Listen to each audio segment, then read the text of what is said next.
Good evening, everybody. How's it going? How you doing? Happy Monday.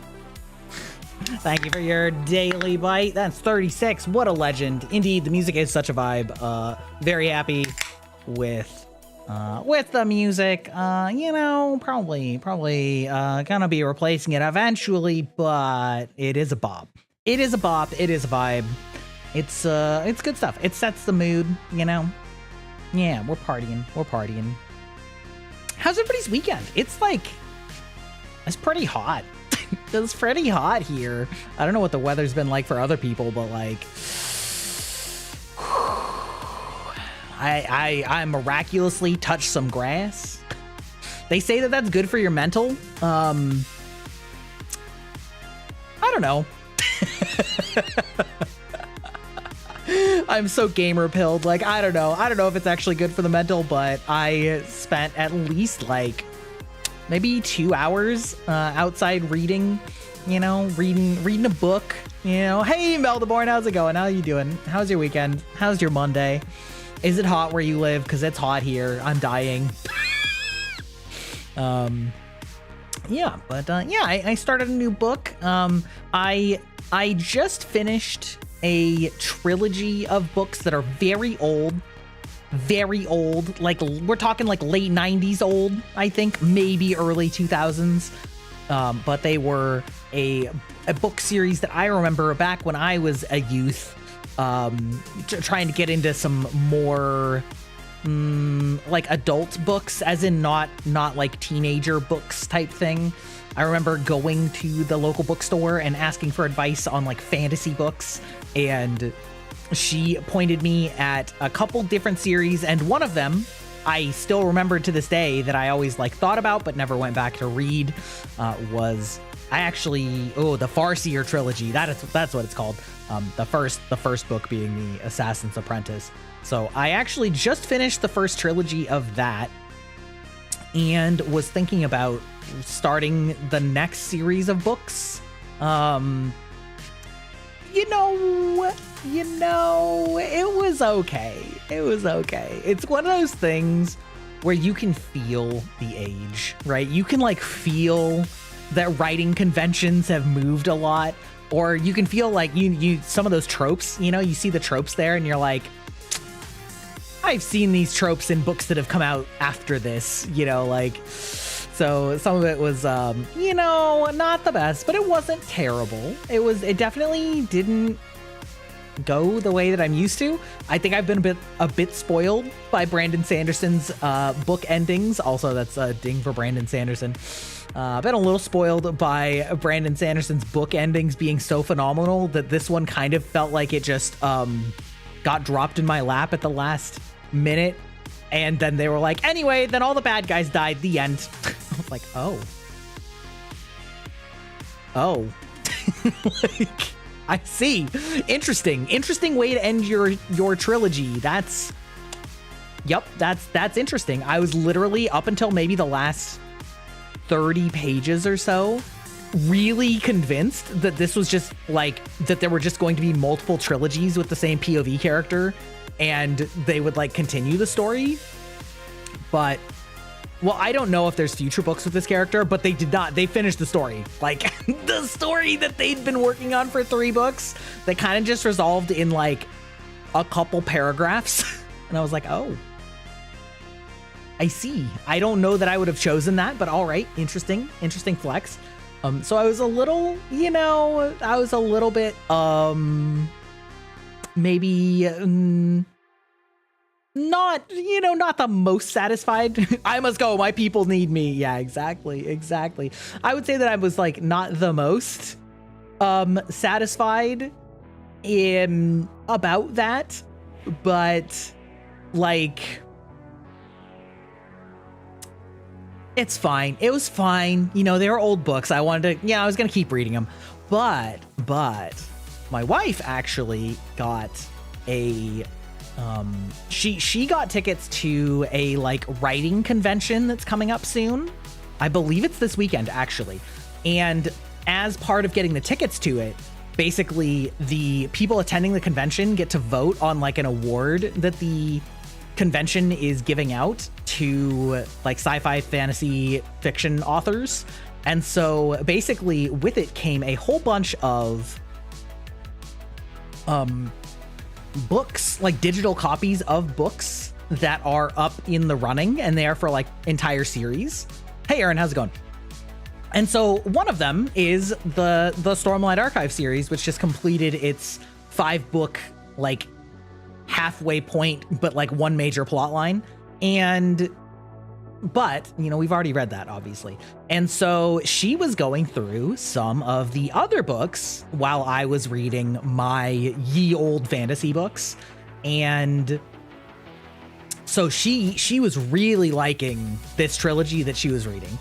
And so, you know, we were talking about it a little bit when I was saying, oh, you know, I finished my books. They were fine.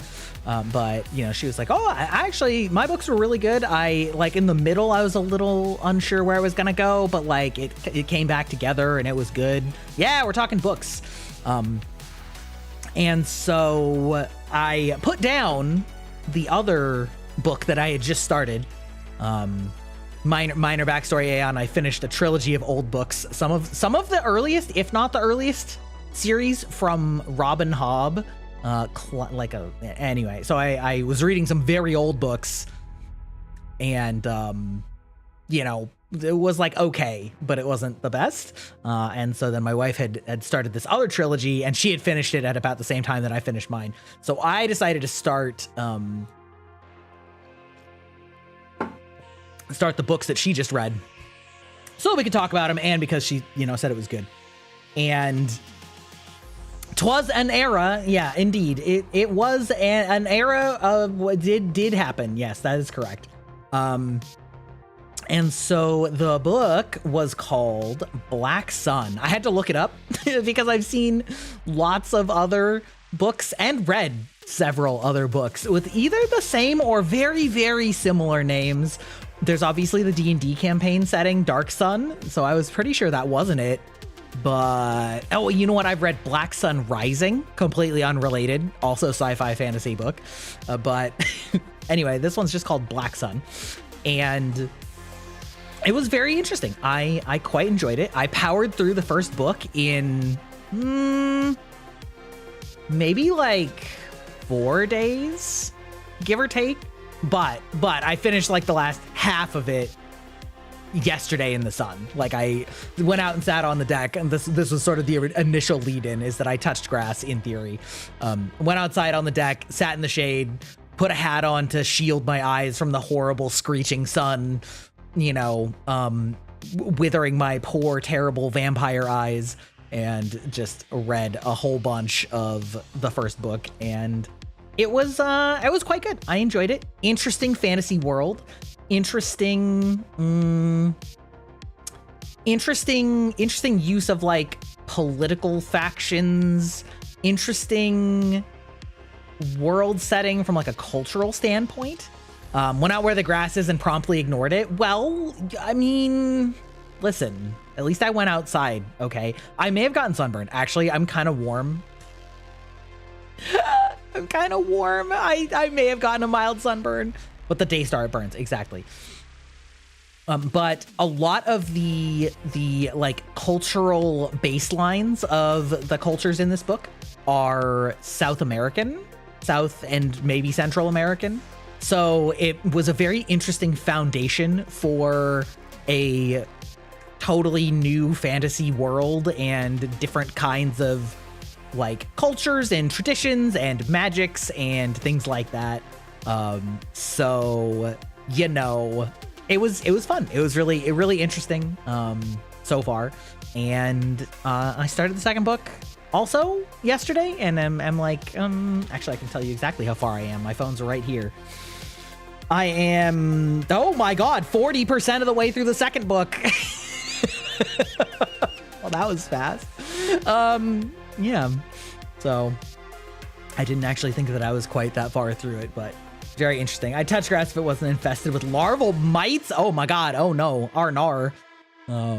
Yeah, so anyway, I'm quite enjoying it. And you know, listen, one of the main characters is like, you know, crow and like dark shadowy powers based, and so you know an edgelord like myself is gonna be down for that, and I haven't been disappointed. I've actually read a moderate number of different fantasy books with like crows being the central main character's magic theme, and I like all of the different interpretations of them so far.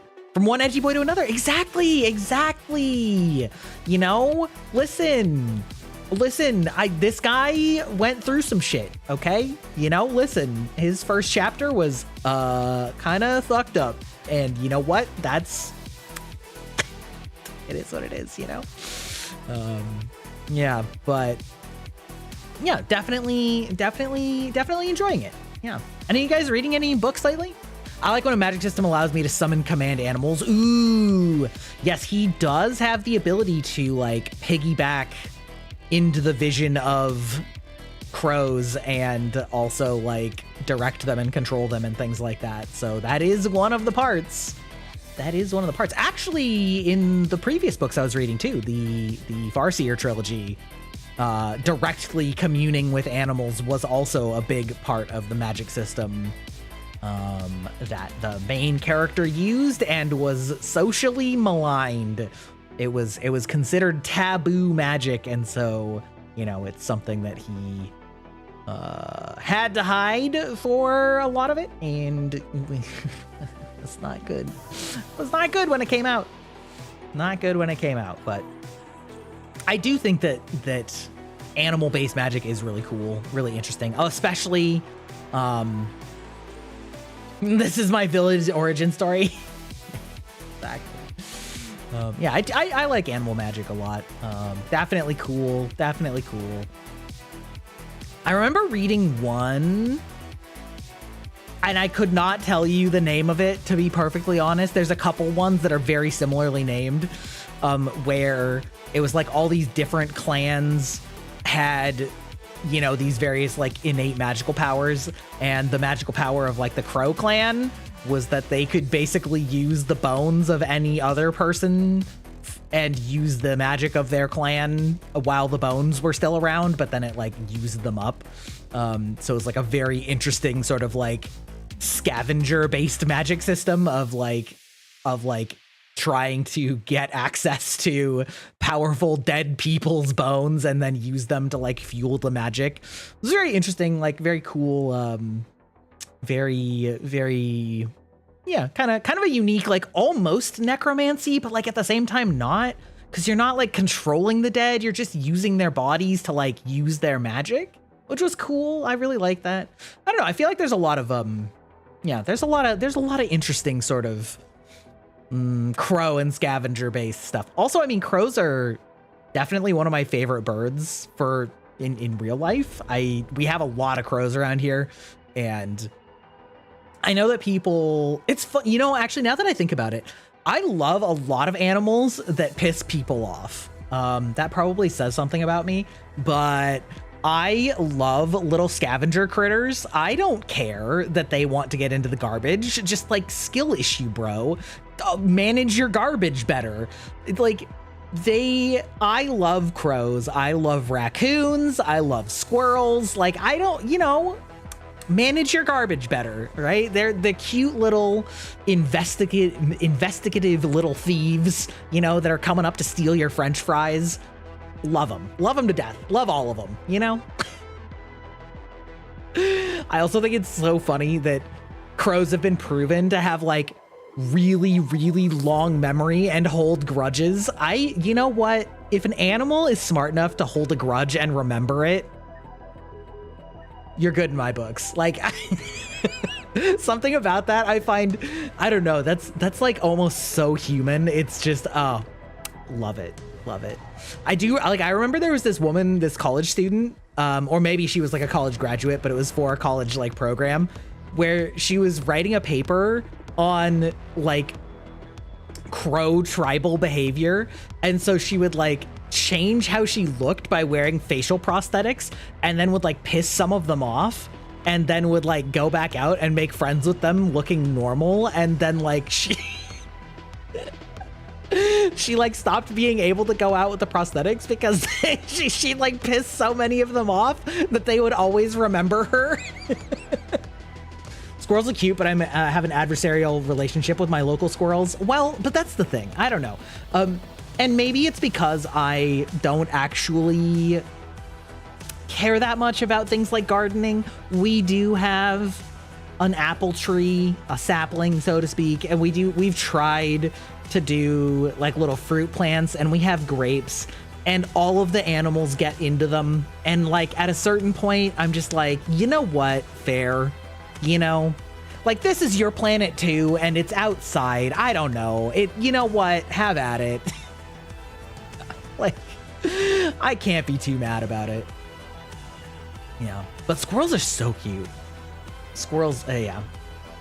Like especially creatures like squirrels and raccoons, where they've got the little like claw paws, you know, and they got like the little human fingies, and they like, you know, like dig into things and open things up and stuff like that. I don't know if I ever actually told you guys about this, but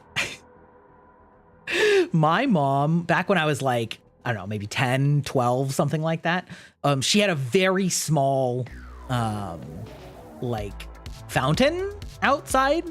Like it was very basic. It was like, basically just like a plastic tub, that was like rounded, and just like, basically she just like put a small little like water spout thing in it that would like, you know, spray water up a little bit. And then it like had plants in it. So it was like nothing like crazy. And she was so convinced that I was fucking with the fountain because it kept like being in disarray. And I was like, why would I do that? Why would I do that? Until one day she actually caught the raccoons disassembling the device that sits in the fountain that pushes the water up, and like carrying it across the yard and taking it apart with their grubby little paws. Like the fact that they were doing something so like random and weird, but also so that would take regular like human ingenuity in hands to disassemble something, that she thought that I was doing it because what else was there? But then that she like caught them red-handed in the act was like peak. She did apologize. She did apologize to me after seeing that it was the raccoons doing it. But honestly, that just made me love raccoons more. Like, I don't know if it was that it was like the noise was bothering them, or if they liked that it made the water go burr, and so they like wanted to take it with them, or like what, you know, I couldn't ascribe a motivation to them, of course, but it's so funny. Oh, and also I'm sure I've talked about this before, but there's an island up here that literally has an entire like posse of raccoons that will go on the docks and board people's boats in order to try and get access to any trash that's been left out. And they have to have signs on the docks because of basically the pirate boarding raccoons that will come in and fuck up your shit if you leave it unsecured. And the fact that it's been happening so long that they made real ass signs about it, not like handwritten signs, like these are official ass signs, is wild. And also I saw them, like they are real, they did do it, and I'm just like, salute, you know, 07 to my raccoon brethren. Like, love that for them. It's so funny. They're so funny. Local cardinals are jerks, but local crows are very friendly. They take a bit of negotiating, though. There's one that will take bottle caps and other stuff randomly. I don't know if I've created a problem. The others want snacks. You haven't created a problem. You've created an economy, okay? No, I definitely have like relatives that have basically built up friendships with local crows, giving them like little, you know, little knickknacks and shiny things. And like crows are pretty friendly as long as you're not an asshole to them. Like they're curious. They are fine interacting with people. Actually, now that I say this, I don't know if this is just like a me thing or if it's like a local thing, but I noticed that like when I travel, nobody ever seems to like talk to the wild animals. Like I will like talk to like bunnies or crows, you know, nothing like too much, but like, oh, hey crow, like, hey, what's up, buddy? And just like say friendly, like be friendly and have like nice vocal tone. And I swear to God, when I did that with crows in other places, they just looked at me and they're like, who the fuck is this guy? Like they looked so confused that I was talking to them. They were like, huh? So I don't know if I've just like trained all the crows around me to just like expect friendly communication. But the word hasn't spread to other areas of the world. Or if that's just a me thing, or if that's like a Pacific Northwest thing to like speak softly to the animals. I don't know, but I found it very funny. Like I could tell that they thought it was weird in other places. Woe betide any who mess with the friends of corvids. Yeah, exactly. They're so good. They're so cool. Yeah. There was something else I was thinking about. Something about raccoons.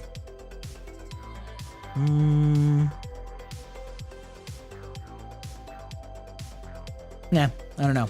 Losing it. I'm losing it, but it's fine. It's fine. They're cool. They're cool. They're cute. They're funny. Yeah.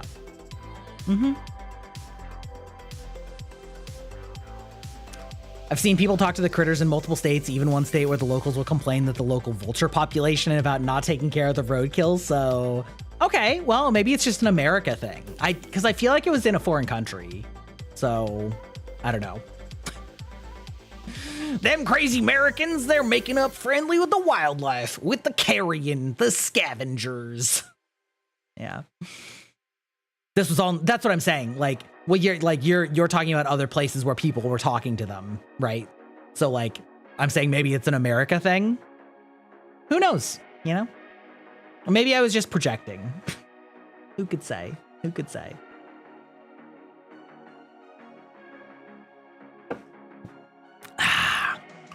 Oh.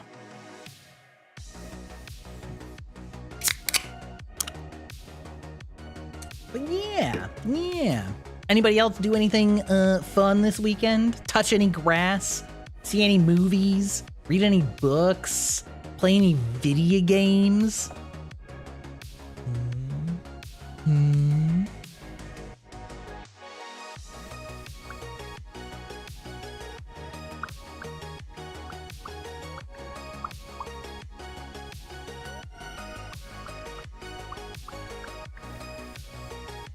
You had 100% in Donkey Kong Bonanza? Let's go. Let's go.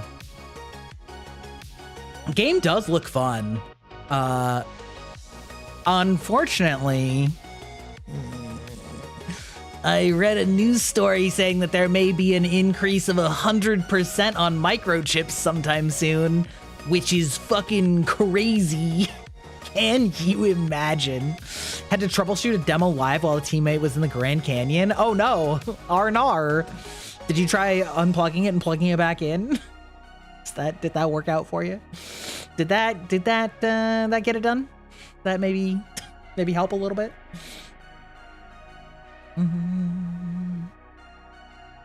Gotta switch to Pro Controller because the MSRP went up again.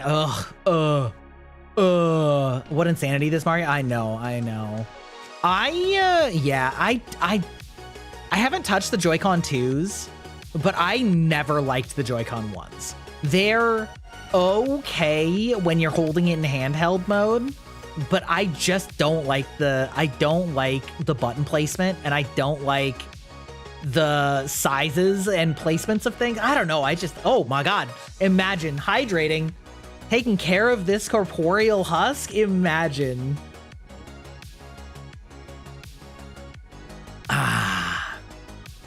I guess so. Teammate fainted because he wasn't used to the amount of sun, so he had to remote in while he was out. Not too bad, save for the shoddy internet connection. Oh my God, that's crazy. Such a cave dweller that the sun made him pass out. That's wild. Hydration is important. No, that is true. You're right. Hey, listen, speaking of hydration, I learned that they make lemonade Metamucil. Just old person things.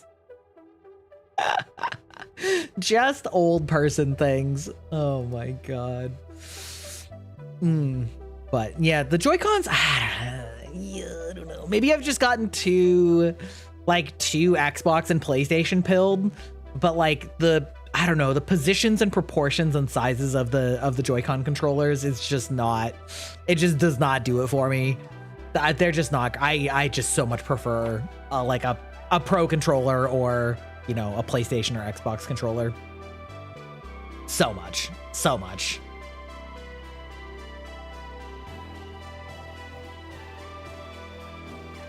Ooh, sorry.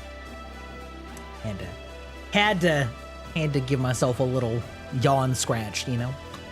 Yonder scratch. Man, speaking of like touching grass, I have been trying to get rid of this table. Well, first of all, we've been like low key trying to get rid of this table for actually years.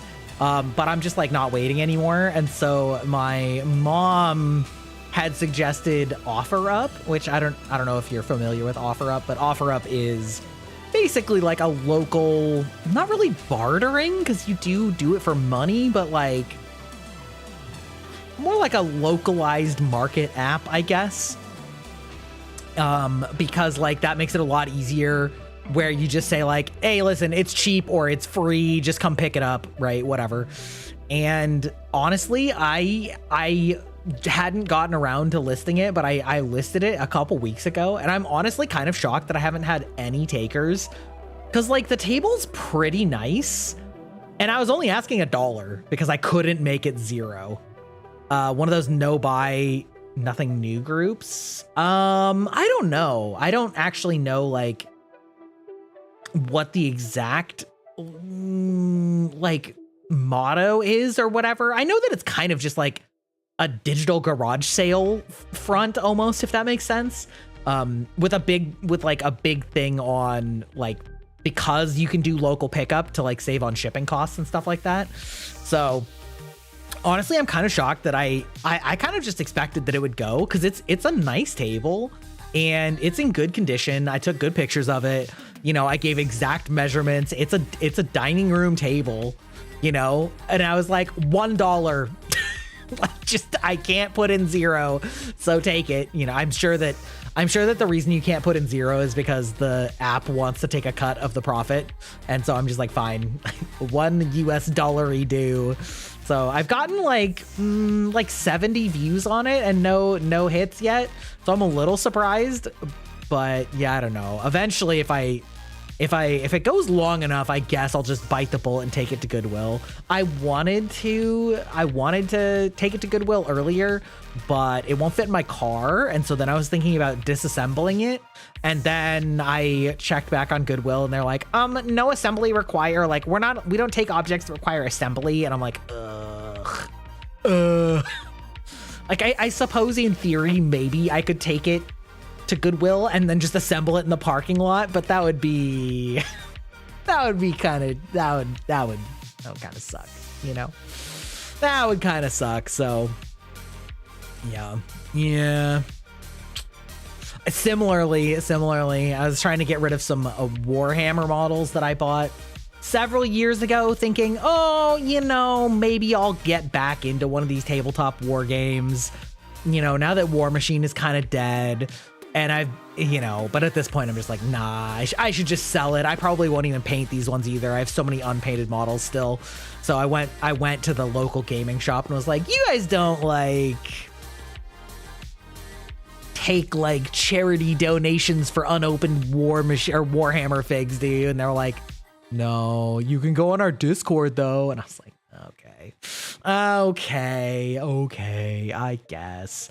Because, like, again, I know I could give it away to Goodwill, but, like, who's shopping for Warhammer figurines at Goodwill? You know, I don't know. I would want it to go to somebody that's actually gonna use it or actually gonna, you know, paint it or assemble it or whatever.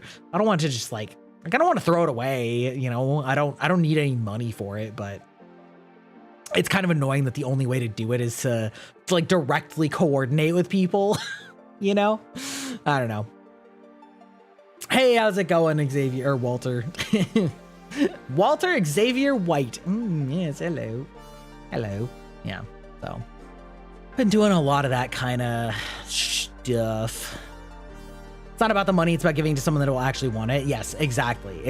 For me, right? Understandably, like there are lots of people that don't want to give it away for free because especially, you know, if it was kind of expensive, which it was, you know, they don't want it to, you know, they would like some money back, but for me, it's just like, I'm done with it. It's fine. It's unused. Like, well, in the case of the table, it's used, but like, I would rather have it gone than make money off of it. So like, I don't know. Well, and for the Warhammer, God, I've said War Machine for so many years. It's so hard to say Warhammer, even though Warhammer is the actual like dominant one. It's time to go. Exactly. Everything must go. Everything must finish. Indeed. Yeah. So, but yeah, those kinds of real life, you know, slimming down of things and letting things move on, letting them find a new home, homesteading projects, you know. Struggling to get rid of certain things anonymously because no one cares about rando stuff, but I don't really want to say that I'm the one getting rid of them because they'll attract weirdos. Oh, you mean like, you don't want to be like, 5 foot tall Asian woman giving away insert thing here. Like, yeah, understandable. Understandable. I don't know. Yeah. I mean, I guess it just depends on what it is, right? Because if there are a lot of things that are good for Goodwill, you know? Welcome in, Raiders. Hello, how are you doing? Hello, Edda, how's it going? I am Grybach, digital vampire, you know, the old man boomer tuber, and we're just talking about doing, you know, about how hard it is sometimes to give away things that you want to go to a good place, you know, so you don't necessarily want to take it to a general place like Goodwill, you know, but then when you do that, it gets really annoying because then you have to like track people down personally because nobody, like no other places want to take charity effectively because they're like, well, what are we going to do with it? How's it going, Edda? How you doing? What were you doing? You were doing minis and models? Oh, we were just talking about Warhammer. Were you doing more Gunpla? What model were you doing? I feel confident. I'm pretty sure I saw that you were doing Gundam on Monday here.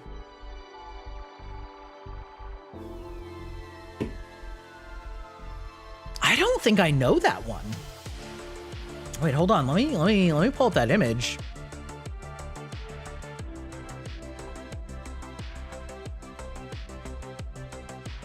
Oh, okay.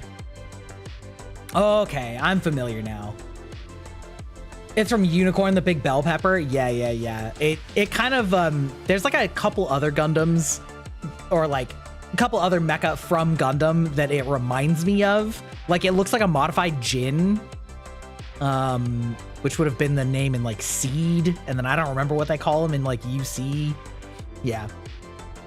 There's a lot of those ones that are like, just same thing, different font, you know. He's an HG the size of an MG. Oh, yeah. That's so weird. I for a long time, I actually thought that each grade like always came in the same size. And only recently did I discover that there's ones for both of them. I can't believe you've done this. I can't believe you've done this. You've turned me into a gremlin. I don't know why I became British with that. Yeah, I just realized that there are like real grades that are actually the size of let's see, like real grades that are the size of high grades or things like that. So like, yeah, did not realize that for quite a while. I actually went to a local hobby store just the other day to pick up one for our theoretical collab stream with EG.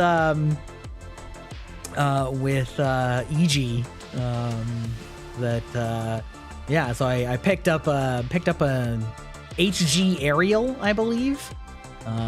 Because I don't think they had an RG Ariel, or maybe, I don't know. Wait, hold on. Can I see it from here? Yeah, it's an HG. Yeah. I figured that would probably be better for like a collab stream where I have to be like reading and talking and like, you know, talking to multiple people at the same time. HG Neo's young is the size of an IRL toddler. Yeah, that's true. That's true. I saw a tweet just the other day. Maybe it was this morning. I don't know. What is time? Where somebody was like, oh, the new Lego Death Star MSRP at $1,000. And somebody was just like, can you imagine how much Gunpla you could get for that? And I am inclined to think the same thing. Like, I mean, part of it's because Gunpla, I think, is actually an incredible value. You know what? Oh, also, by the way, this is definitely hitting a bingo on minis at the very least. But Gunpla is not very expensive for how delicately and intricately machined their parts are. So, like, I've always been astounded at the price efficiency of Gunpla models because they are so cool and they are so well made. And especially the real grades are like really not very expensive, especially coming from that hobby perspective of Warhammer, right? Where you're like paying $100 for, you know, like a box of a couple dudes basically that are only like an inch and a half or 2 inches tall. And you're like, you know, that versus a Gunpla, like Gunplas are crazy awesome. So yeah. But really putting it into perspective there, right? So, yeah, I don't know. It's crazy to me too how much of a like premium Lego market there has become, because well, I guess I just didn't pay attention to it, you know. But I've seen people talking about like the high end Legos and how many like hundreds and thousands of dollars there are, and I'm just like, holy.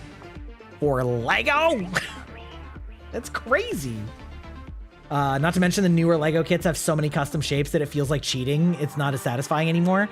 Yeah, there is something to that, right? It's like, if you're gonna do that, then just go full Gunpla, you know? Just go full custom, right? Yeah.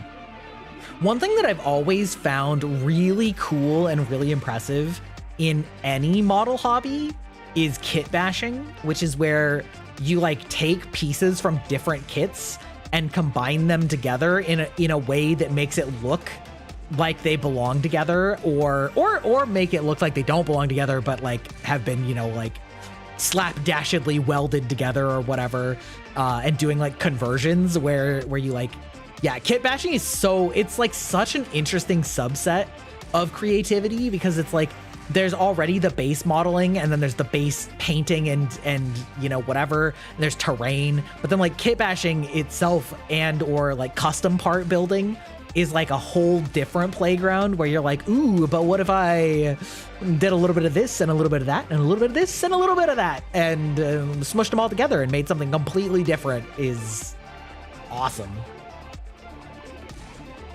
Also, how to have people have space for all that stuff? Yeah, that's true too. Jesus. Yeah, it's prohibitive. Your wife wants to get the Titanic and Home Alone house. You want to get Rivendell? Okay, Rivendell would be pretty sick though, not gonna lie. My biggest Lego set was $800 before adding in a light kit and such. Still haven't built it. Holy shit. What is it of? That's wild, brother. The only way I can see getting into the Millennium Falcon set would be to make it into the centerpiece of a coffee table or something. There's no room for things like that otherwise. Yes, yep. Maybe hanging it from the ceiling, but you'd have to be pretty confident in your hanging. Like, I don't know. That'd be crazy. Yeah. I mean, respect, right? But like, damn. Damn, dude. Frame it and hang it on the wall like a painting. Yeah, right. Next to your PC, right? Right? Right?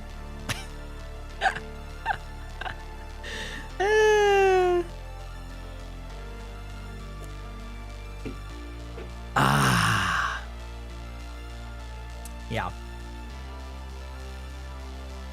But some of the like kit bashing that people do, or custom stuff, you know, with like green stuff or with sculpting putty, where they'll just like make an entire fur cloak out of sculpting putty and a little like putty knife, and then they'll just basically like fire it and turn. It's just like, oh yeah, this guy always was wearing a bear cloak. And you're like, wow, okay, it's cool. Like I love seeing that kind of stuff.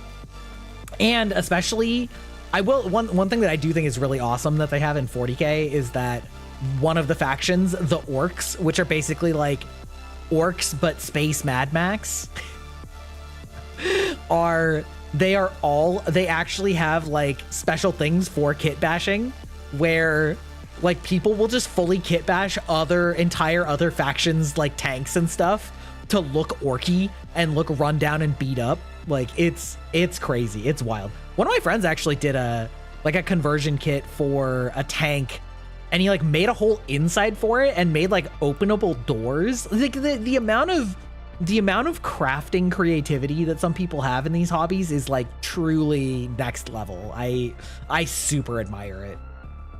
It's kind of like, I don't know, it's kind of like handicrafting version of cosplay, where you're just gonna make an entire ass thing out of all these like everyday materials or just straight up creativity, and it's like it's very cool, you know. I definitely struggle with like the vision on those kinds of things, where I'm like, I don't even know where I would start with kit bashing, or with like just making up parts, you know. The closest I did was with terrain, and even then I wasn't that good at making terrain. I like, one of the ones I did, I tried to make like a big earthen circle with runes on it, and I basically just took clay and like made a disc with it, and then like carved runes into it, and then fired it, and then like smashed it in the place where like the model's fist was hitting the ground, so that it would like all the cracks would be emanating from there. And like that turned out okay, but it was also very basic, right? It didn't have nearly the texture or, you know, like decoration or aging that a lot of those kinds of things would typically have if you were really good at it. Or when I watch people like Nerdforge, whenever I watch Nerdforge, I'm like, holy shit, you guys, like your creative vision is so impressive. You know, the I don't know how many of you guys have seen the Nerdforge video where they made like a cyberpunk PC, where it's not that the PC was cyberpunk, it's that the PC was an entire city block that was cyberpunk built on, like the PC itself was a cyberpunk sidewalk and storefronts and like apartments and advertisements, and yeah, Nordforge is goated. Yeah, Martina's insane. Absolutely. Yeah. Their stuff is so fun to watch. Like I know that at least several of you guys actually, you know, already watched them. So, but you know, looking at that and they're like, yeah, so I took these toothpicks and those seemed like good enough for, you know, like power lines that were integrated into the wall, and then I took this like half of a soda can and that was a good water tower. And I'm like, I mean, you're right. Like, you're correct. I wouldn't have thought of that. Like, oh, we took this folded paper and turned it into corrugated steel. I'm like, oh, okay, yep, yeah, all right, understood. Yeah.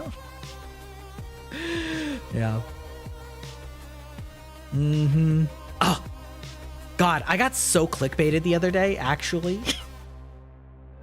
There was a video that was called like update on Martina's finger, like her, you know, because for those of you who don't know, she's missing like most of her pinky from a workplace accident with Saw. And she made a sick like prosthetic pinky like with a glove, where like the glove is the anchor and it like it closes it based on like other muscle movement in her hand, and it works like okay. And she, you know, made like a version that had like an LED light in it that she could turn on, and you know, a bunch of, you know, like it was a very interesting video, really cool project. And you know, they talked about the difficulties of making it and custom fitting it. Did I say USB?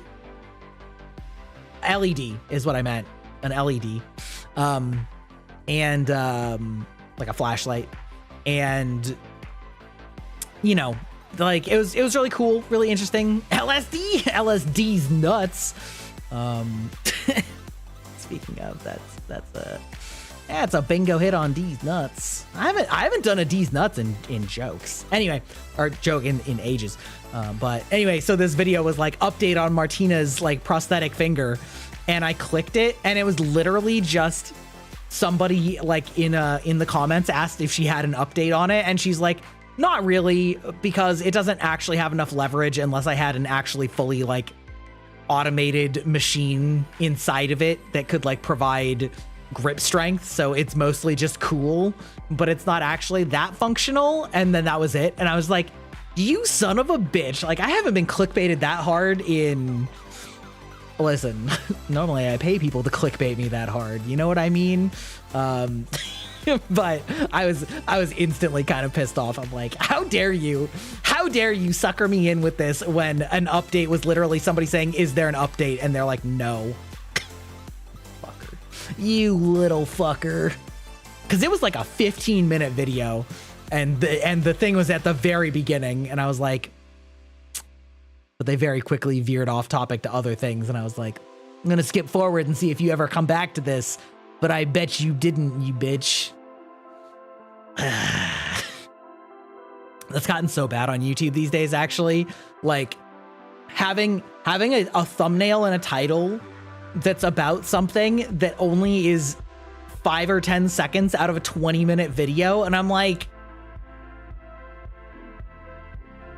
I'm looking at you. I'm disappointed in you that you're giving me this, and most of this video has nothing to do with that. It's so annoying. So annoying. Algo needs to get rid of him. Needs to take him on a long walk. You know what I mean? Long walk off a short pier. You hear what I'm saying?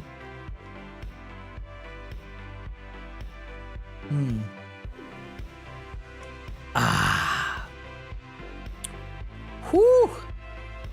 Bruh, even with air conditioning, my house is warm right now.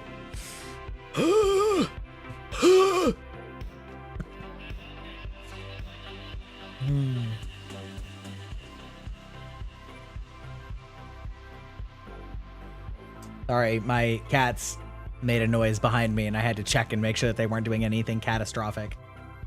Oh, speaking of cats and catastrophic, the title of the stream, I did a full-ass keyboard deep clean, which I am now realizing I need to do a slightly more deep clean on exactly one of the keys. But I pulled all of the keys off all at once, and soap and water washed and soaked them in warm water, and like scrubbed and rubbed them all, and then used like electronics brushes and like compressed air and tweezers and alcohol and rubbing and Q-tips to like get out any gunk that there was. It is beautiful, but in order to make the keys dry, I left them to dry overnight, and I left them on the table, and then I had to go and get cake pans and just like basically put the cake pans over the top of the keys so that they had force fields, because I knew that my cats were going to get up on that table and just start knocking that shit around if I left them unattended. And within 20 seconds of me putting the second cake pan down, I turned around and one of them jumped up immediately onto that table, and I was like, I see you. I see what you're doing, you little scheming bastard. So, you know, but it worked. The force field held. Force field held. I went back. I reassembled my keyboard the next morning. I realized that there were definitely some keys I had to look up the picture for where they went. But mostly it went back pretty easily. Some of the keys were a little hard to see what they were because it's an LED keyboard, so they're backlit. So when I'm just looking at them just like unattached from the keyboard, they're not super easy to see, especially when some of the punctuation ones were like a little difficult to see just sitting on a, you know, unlit table or whatever, but not too bad. Not too bad. I didn't have any mistakes. I did think to take a picture of it beforehand, so you know, it went well. I should do it more often, to be perfectly honest. It was kind of soothing to just put on some music and just like really get up in there, you know, just really take care of it. So yeah, not bad. I have a pretty nice little like keycap remover. I think it came with the keyboard actually. So it's really easy to use, and you know, it's a mechanical keyboard, so it comes out quite easily, you know, it's all, yeah, so yeah, something I should do more often. I had done it like in pieces before, where I would do one row at a time, but honestly that was like kind of hard to get fully clean right around certain like edges and corners and things like that. So it worked a lot better to just take it completely apart and do all of them at once. So no sticky keys, no like hair, and honestly it wasn't even like that bad as far as like keyboards go.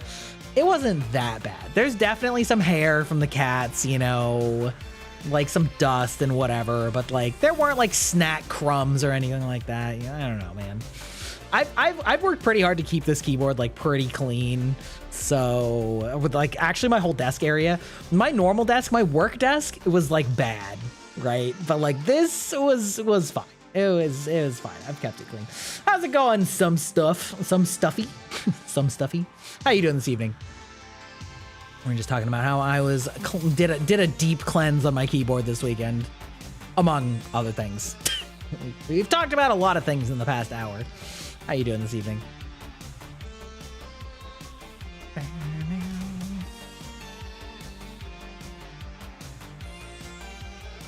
You've been eating at your desk a lot less. That helps. Yeah, me too. And if I do eat at my desk, it's like 90 degrees because I have those little like pull-out things that, you know, like the pull-out cutting board type things on each side of it. And so I'll just like put the plate there and just like turn 90 degrees and eat off of that instead of eating like anywhere near my keyboard, because there's actually just not space in front of or next to my keyboard to do that. That kind of 90 degrees. What were you thinking of? Like temperature wise, or like the literal like rotate to eat? You were like frying your computer? I mean, listen, that NVIDIA graphics card, it do be running hot, you know? It do be running hot.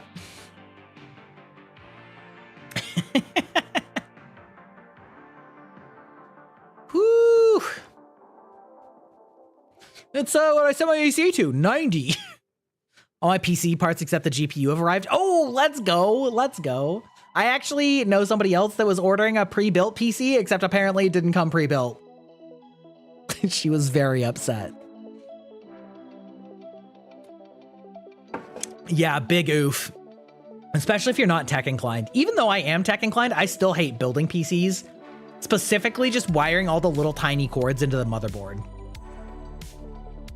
Friend of mine just got an iBuy Power and it's treating him well. Yeah, I finally took the leap to get a pre-built, you know, and I've been happy with it. So I'm just over it, especially because I have liquid cooling, and I didn't want to fuck with that. I did not. I did in fact watch a Nerd Forge video where they tried doing liquid cooling, and it did not go well. It did not go well. I like fan cooling more than water cooling. You have to replace the water every 3 to 6 months. Do I? Good to know. This will be your first time with a all-in-one cooler? Yeah, okay.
I have returned. You have been returned from your jam sessions. Yes, indeed. Indeed. It would be good for laser tag. It would be. I am not...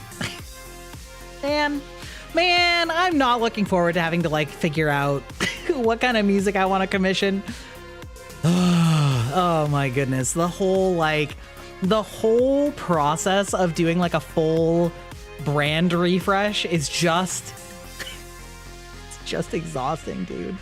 Welcome to the database, some stuffy. This, but more organ. Yeah, I mean, maybe. I actually love... There's this music artist on YouTube named Cthulhu Seeker.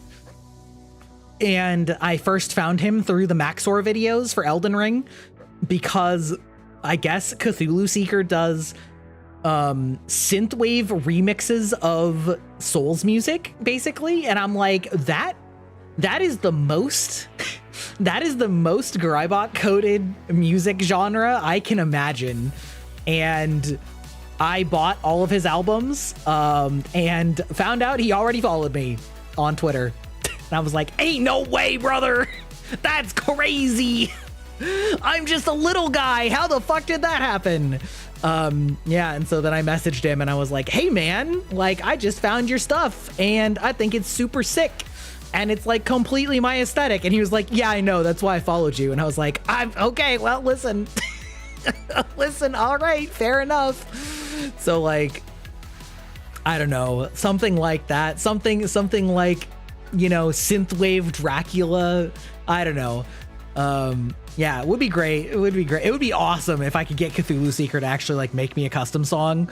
Like that shit would be crazy. But it would probably be really expensive, and I don't think he takes commissions. Probably. So I don't know. We'll have to figure it out. Yeah, we'll have to figure it out. Especially because like, I don't know, man. I'm not like a music guy. I'm not like licensing Cthulhu Seeker for use on stream would not be bad. I don't know how much you have to pay to like license him or like if that even works. I have all of his music, or like most of his music anyway. That would be sick. I know that I could still do it. Like he basically does profit share, right? So it'd be like half my monetization profit, but like my monetization profit isn't shit anyway. So is talking to Hex a one-time thing? Like one question only? So talking to Hex, that's a great question. Good question. Thank you for asking before doing it and then getting mad. First of all, let me just check something to make sure that it's set up. Barker. Okay, great. Hex is the name of my little spirit, and she is hooked up to have an AI generated personality. And so if you redeem Talk to Hex, how dare you address me? If you redeem Talk to Hex, you will be sending her a statement, a question, a paragraph, really whatever you want, and she will answer you. And I have set her up to be kind of like a bitchy tsundere, so take that with a grain of salt, but especially for her to be mean to me. So then you will get an answer with that TTS voice based on those factors. So it is a one-time like thing, and the answer that you get back will depend on what you ask, if that makes sense. Does that clear it up? Does that clear it up? Does that help? Kinda? Yeah, okay. If it fucks up, I will just re-ask whatever you ask because I can do it unlimited times. Us mods can cheat and we can just make it say whatever we want, but we can also ask it a question. Is it a sub command? Say is a sub command. Yes. Yes, it is.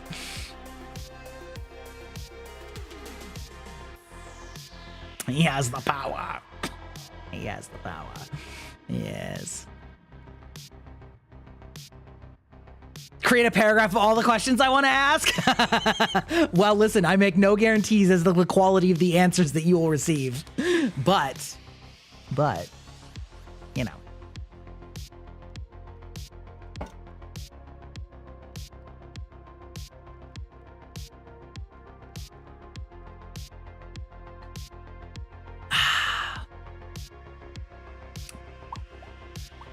Also, I don't know if you noticed, but now that you're following, you do have a little Pokemon avatar down below me at the bottom of the screen. You can change your avatar if you are on desktop by scrolling down and doing it through the little widget down there for stream avatars, or you can type into chat !avatar and then space and then whatever Pokemon you want from the first 6 or 7 gens. I think 6 gens. Yeah.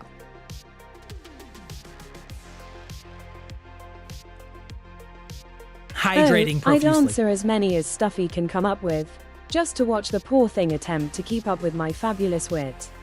But let's be real, I'm here to roast, not to hold hands. Bring it on, Barker. Bring it on, Barker.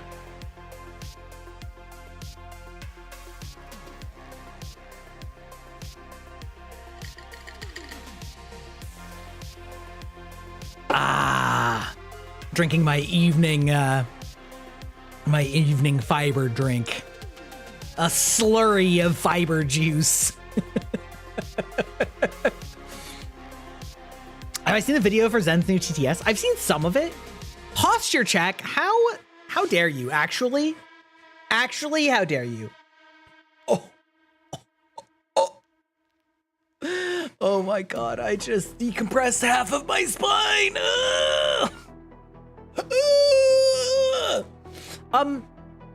I've seen some of it. Mostly what I saw was just that it like was really responsive, so that it was like able to speak as almost exactly at the speed that she was speaking. I'm really curious like what the technical improvements they went under was. I think it's really funny that it was like Neurosama's creator that actually helped her with the improvement. Very interesting on that front. Like, I'm curious if they're going to do like a commercialized product to make it a more publicly usable or whatever. But yeah, very interesting. It sounds awful. Decompressing your spine feels so good. Like, okay, so there's a couple ways to do it. The easiest, most classic way is if you have something you can do a pull-up on. So either like a pull-up bar, or if you're like at a gym, or if you have something that you can just hang off of. You basically just dead weight hang your body by, just hold on, and you just sit there and you just let it stretch out. You just like let gravity pull your back slightly, and you can like feel it decompressing, and it's like, it's good. Other ways you can do it is if you can like lift your upper body up, like using a counter, or in this case, I do it using my chair, because the arms of my chair are very well secured. And so I like put my arms, one on each chair arm. And then I just like push up without, like I push my shoulders up, only without like doing any effort. So that basically I'm just like pushing the top half of my spine upwards while the bottom half is just still sitting in the chair. Feels great. Feels great, man. Feels good. I want a technical video series on how it was done, honestly. Yeah, it's really interesting. It's really interesting to see if it's like technical, what kind of technical wizardry is involved, Yeah. Also, like, I find it really interesting that there still don't seem to be very, like, so many voice changers are so bad still. And like, so they just don't work very well. And I'm sort of surprised that there aren't ones that use like better machine learning to like rapidly go between your voice and then a like actually properly synthesized modulated voice or whatever. Like, I'm surprised that that's not more common, or if it is more common, that it's not more common. You know what I mean? Because like most of them just sound bad. they just don't sound good. But yeah. Whew. Lord Almighty. Also learned just the other day, speaking of my weekly my nightly fiber drink, I learned that I had just happened to pick the sugar-free version of it, and that there is one that has sugar in it. And the reason I found this out was because I was looking at the exact one that I had, and then there was one that was twice as much like powder for the same price. And I was like, that's crazy. Why is this one literally twice, like half as expensive, twice as much stuff for the same price? And I was looking back and forth between them, and then I realized that one of them had a lot more sugar in it. And I was like, huh? So apparently the sugar-free version is twice as expensive, which is weird because I feel like it doesn't need sugar. Like I mean, I don't know, maybe it's because of the artificial sweeteners they put in it, but like, it tastes fine. I can't imagine needing to add sugar to it. So I don't know. It's weird. But also maybe I'm just too like diabetes pilled. You know, maybe I've been drinking sugar-free stuff for too many decades to like, I don't know, whatever.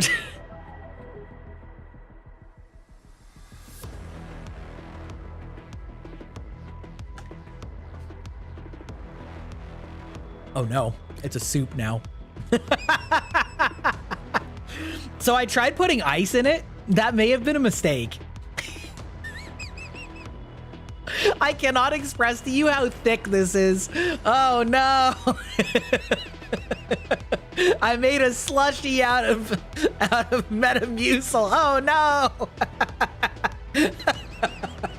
Nar. Oh man, wait, what if I poured energy drink into it though? Like what if I just put a little more liquid in there, huh? What if I did that? Give you guys a little bit of like ASMR ice stirring.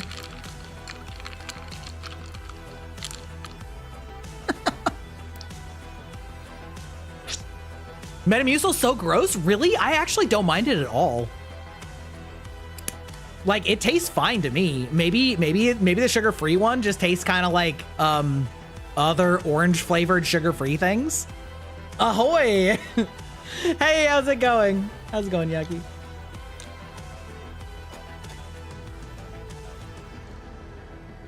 Like, honestly, it doesn't taste that different to me than, like, Orange Monster. Oh, it's a texture thing? I mean, you can always put in a little more water. If you put in just a little bit more water, then the texture's like almost totally gone.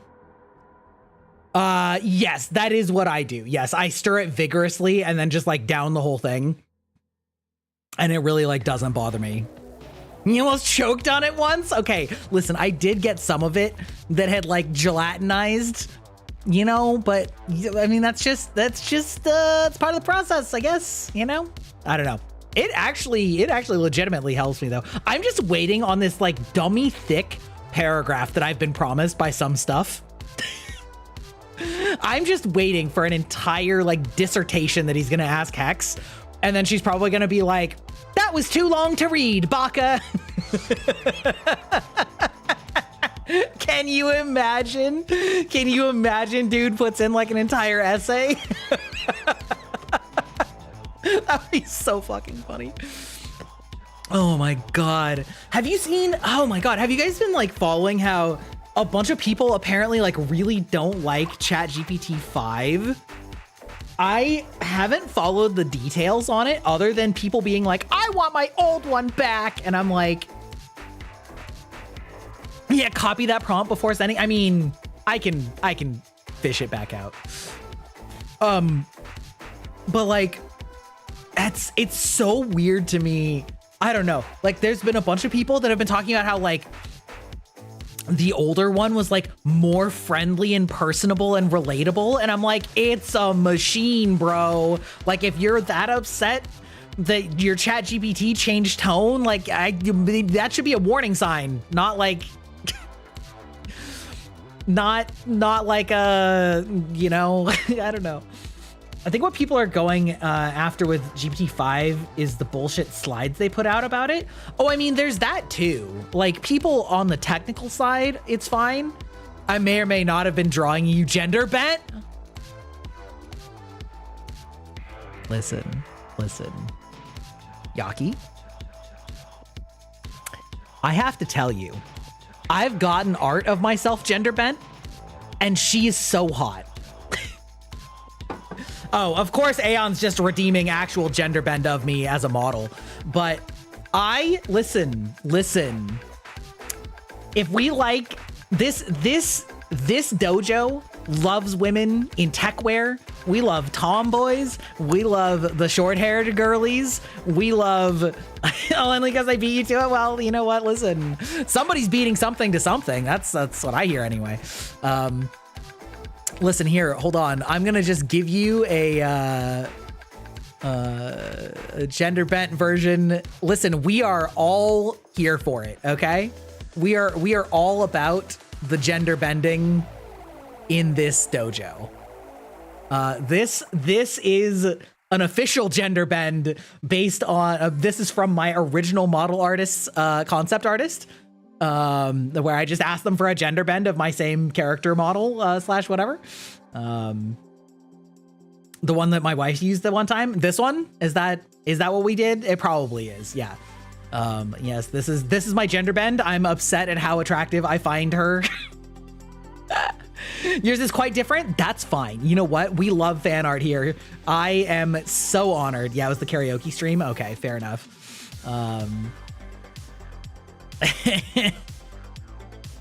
We love fan art.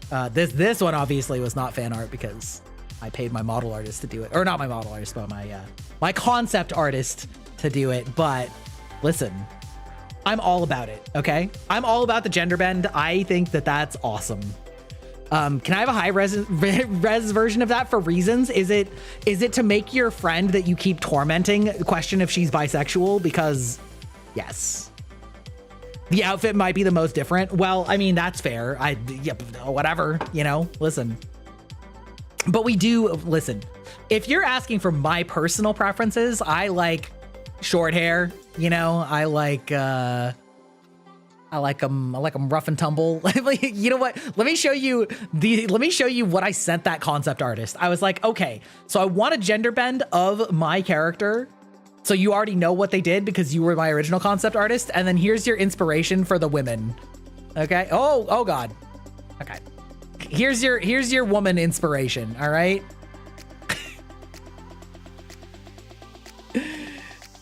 Here is all of the women that you know what, listen, did I just pin that to my face? Yes, I did. Yes, I did. But that's okay. It's like, yes, this is your inspiration. Do these women. Yes. Yes, sir. Mommy, sorry. What? Yes, mommy, sorry. Hey, it's my type all over the screen. That's crazy. Yeah, pretty much. I literally just sent them these like 4 images and I was like, okay, my character, this woman, do it. The amalgamation of this woman and that character. Oh my God.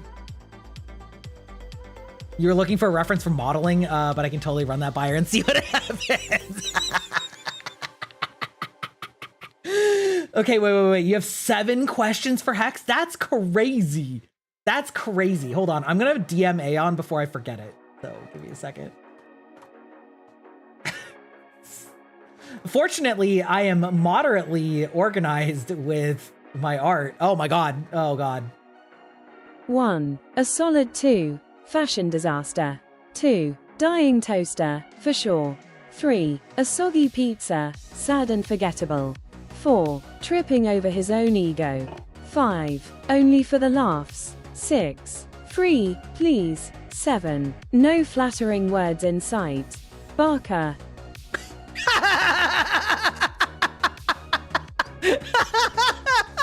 Holy fuck. Wait, if you could rate your own fashion sense. Oh my God, amazing. What a fucking roast. How's it going, Gen Z girl? It's getting late. Yeah, I mean, fair enough. Have a nice day. Okay, well, you too. Have a lovely day. Have a good Tuesday. Tuesday, innit?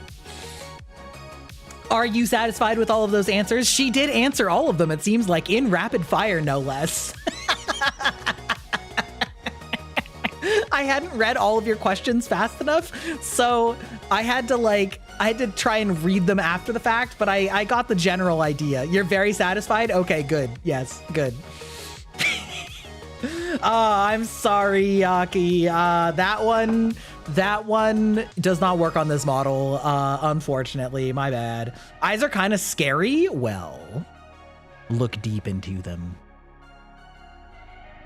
Listen, my other model's eyes are kind of scary too. You know, we got a little bit of monster in us, you know?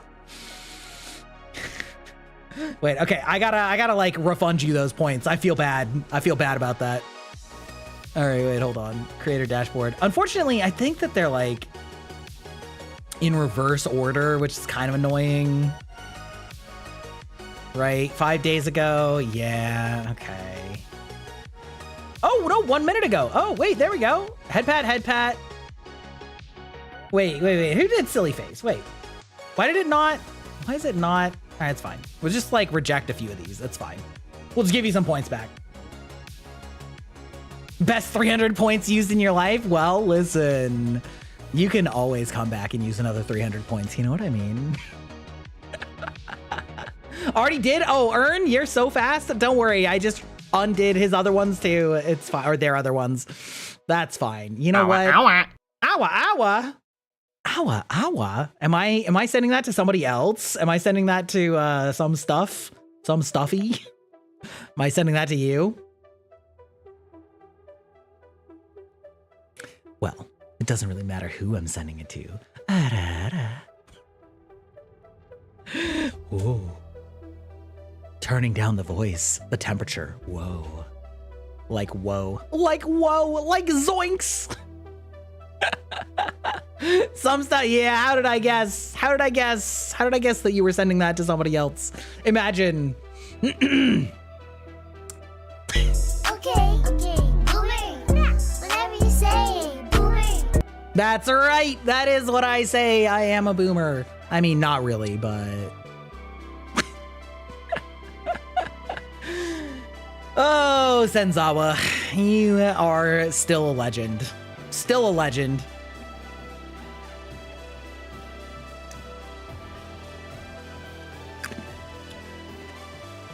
Let me test something really quick in stream. Okay. What's up? Hopefully you're not testing anything that, like, it's gonna make me ban you. You know what I mean? You know what I mean? Listen, I like to be trusting with new commentators. And your choice in questions, pretty good. Pretty good, so I'm not too worried. But every once in a while, somebody will come in and they'll just say, like, hey, can I say the most out-of-pocket shit ever? And I'm like, maybe not. It's done, it didn't work? Oh no! Arnor! What did you try and do? Wait, now I want to know. Now I want to know.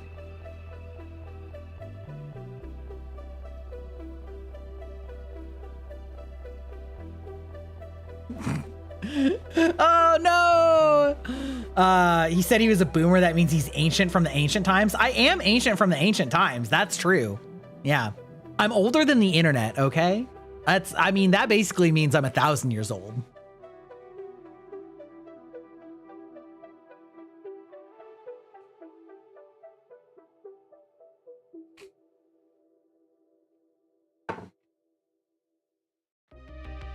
I just took like the biggest mouthful of that drink, and then I was just noticing that it was doing my cheek puff, which is very funny.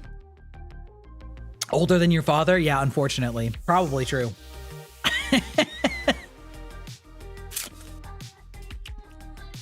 Oh my God. Incredible.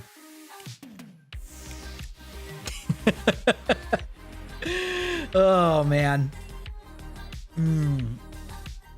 Secret? It's a secret? Oh no. Arnor.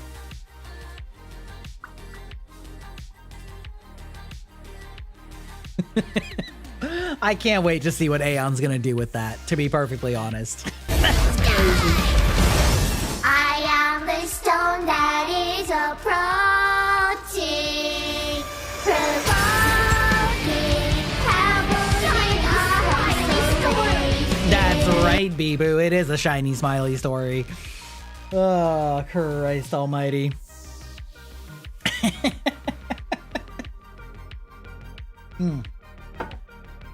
Yeah, yup. I have officially requested that my artist do a JoJo toggle for 2.0. It's happening. It's happening. Hopefully. Probably. Almost certainly. Almost certainly. Oh, man. It's, boy... It's been a wild ride. Actually, it's been a wild ride. Is Hex male or female? Hex is female. Yeah. Hex is my girly pop, you know? My classic tsundere sidekick, you know? What is Hex Booba? Hex Booba, here, I'll just show you what Hex Booba is. Oh, no, somebody beat me to it. All right, well, never mind. Never mind. Yeah, you might have noticed some changes with our girl here.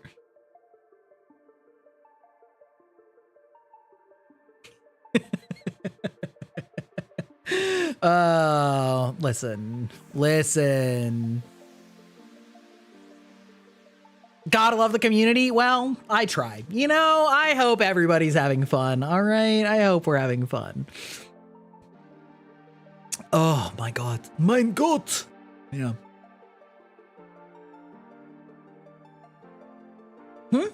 Nani?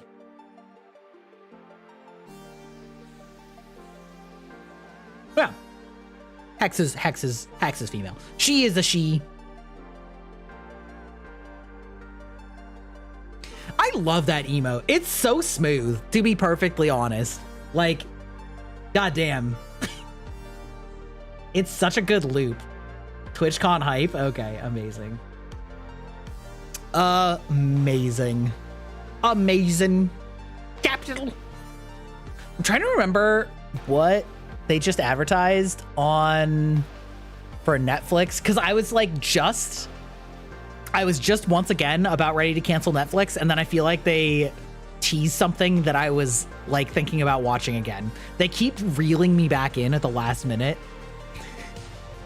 Oh, season 2 of One Piece. That's right. Yeah. They started teasing season 2 of One Piece. I'm like, they have perfectly... A familiar feeling. That's right. Like a kind word and a kind touch at the same time. It's warm and comfortable. Yeah.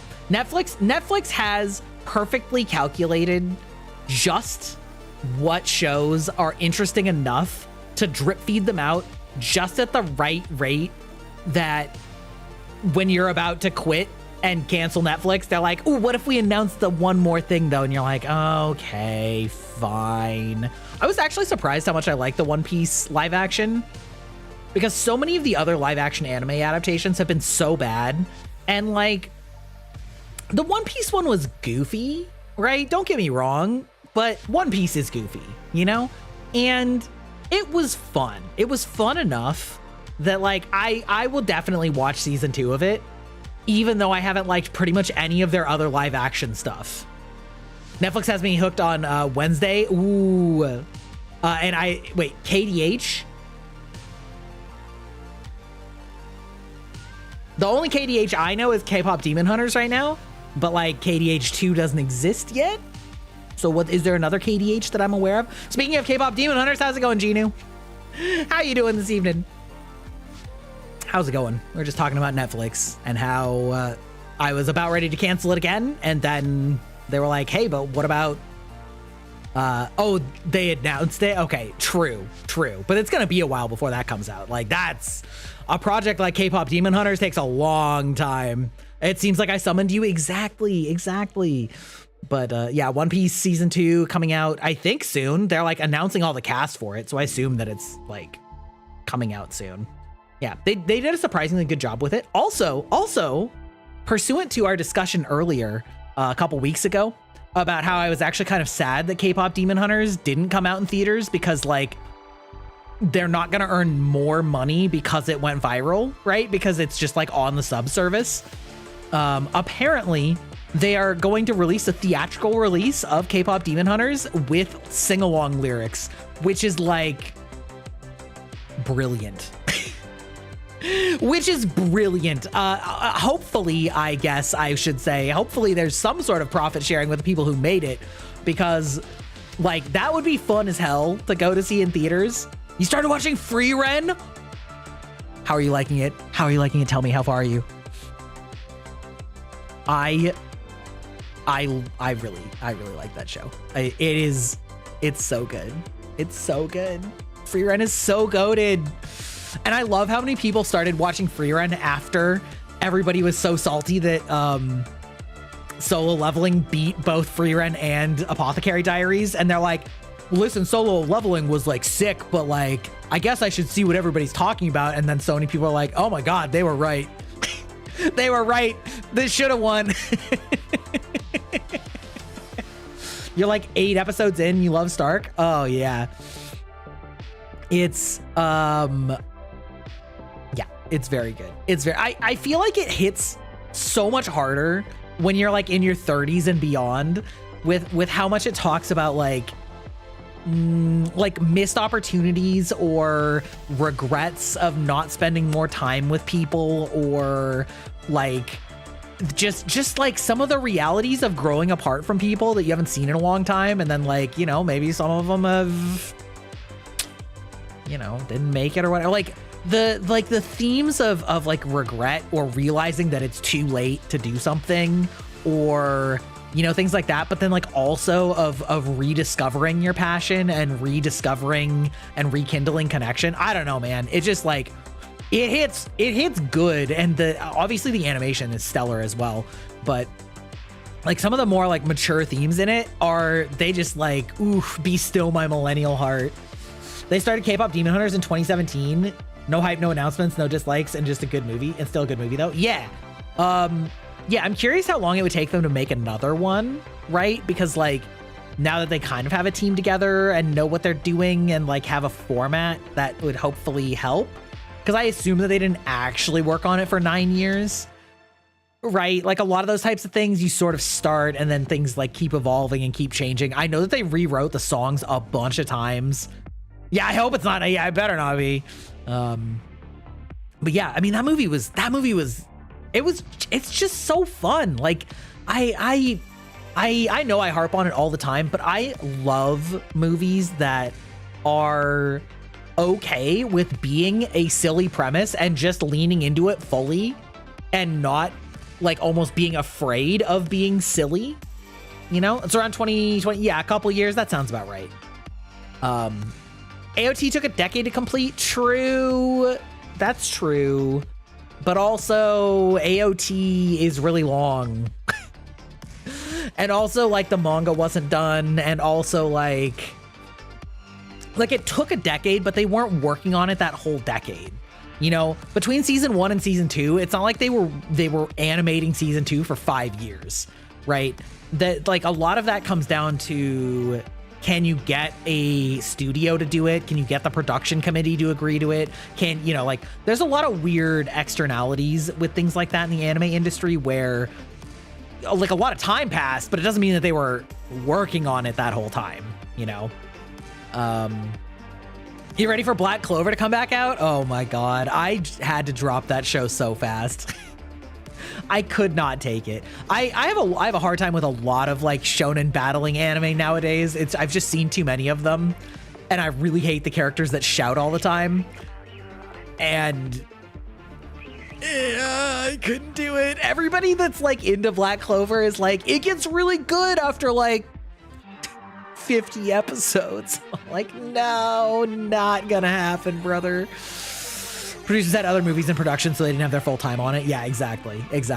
I mean, well, and I mean, the studio made friggin' Spider-Verse, right? So like, obviously they were working on some other stuff too, you know? They had some other things in the pipeline. Yeah. Which also, speaking of movies that are kind of getting a little delayed, like, really hoping the third Spider-Verse movie comes out soon and is good. A little worried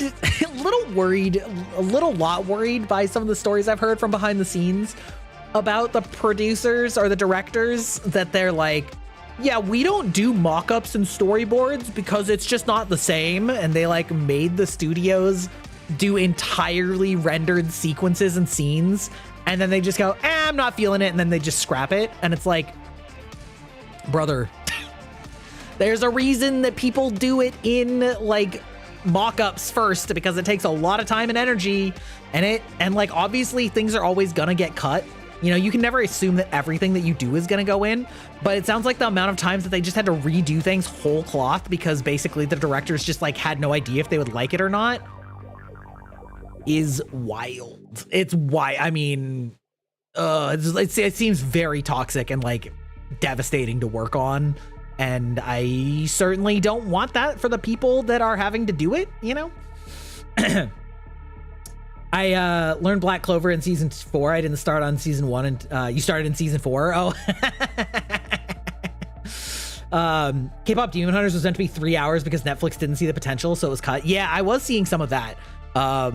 Which, like, yeah, it is obviously tough, right? When you don't know how something will be received, like how much money are you going to spend on it?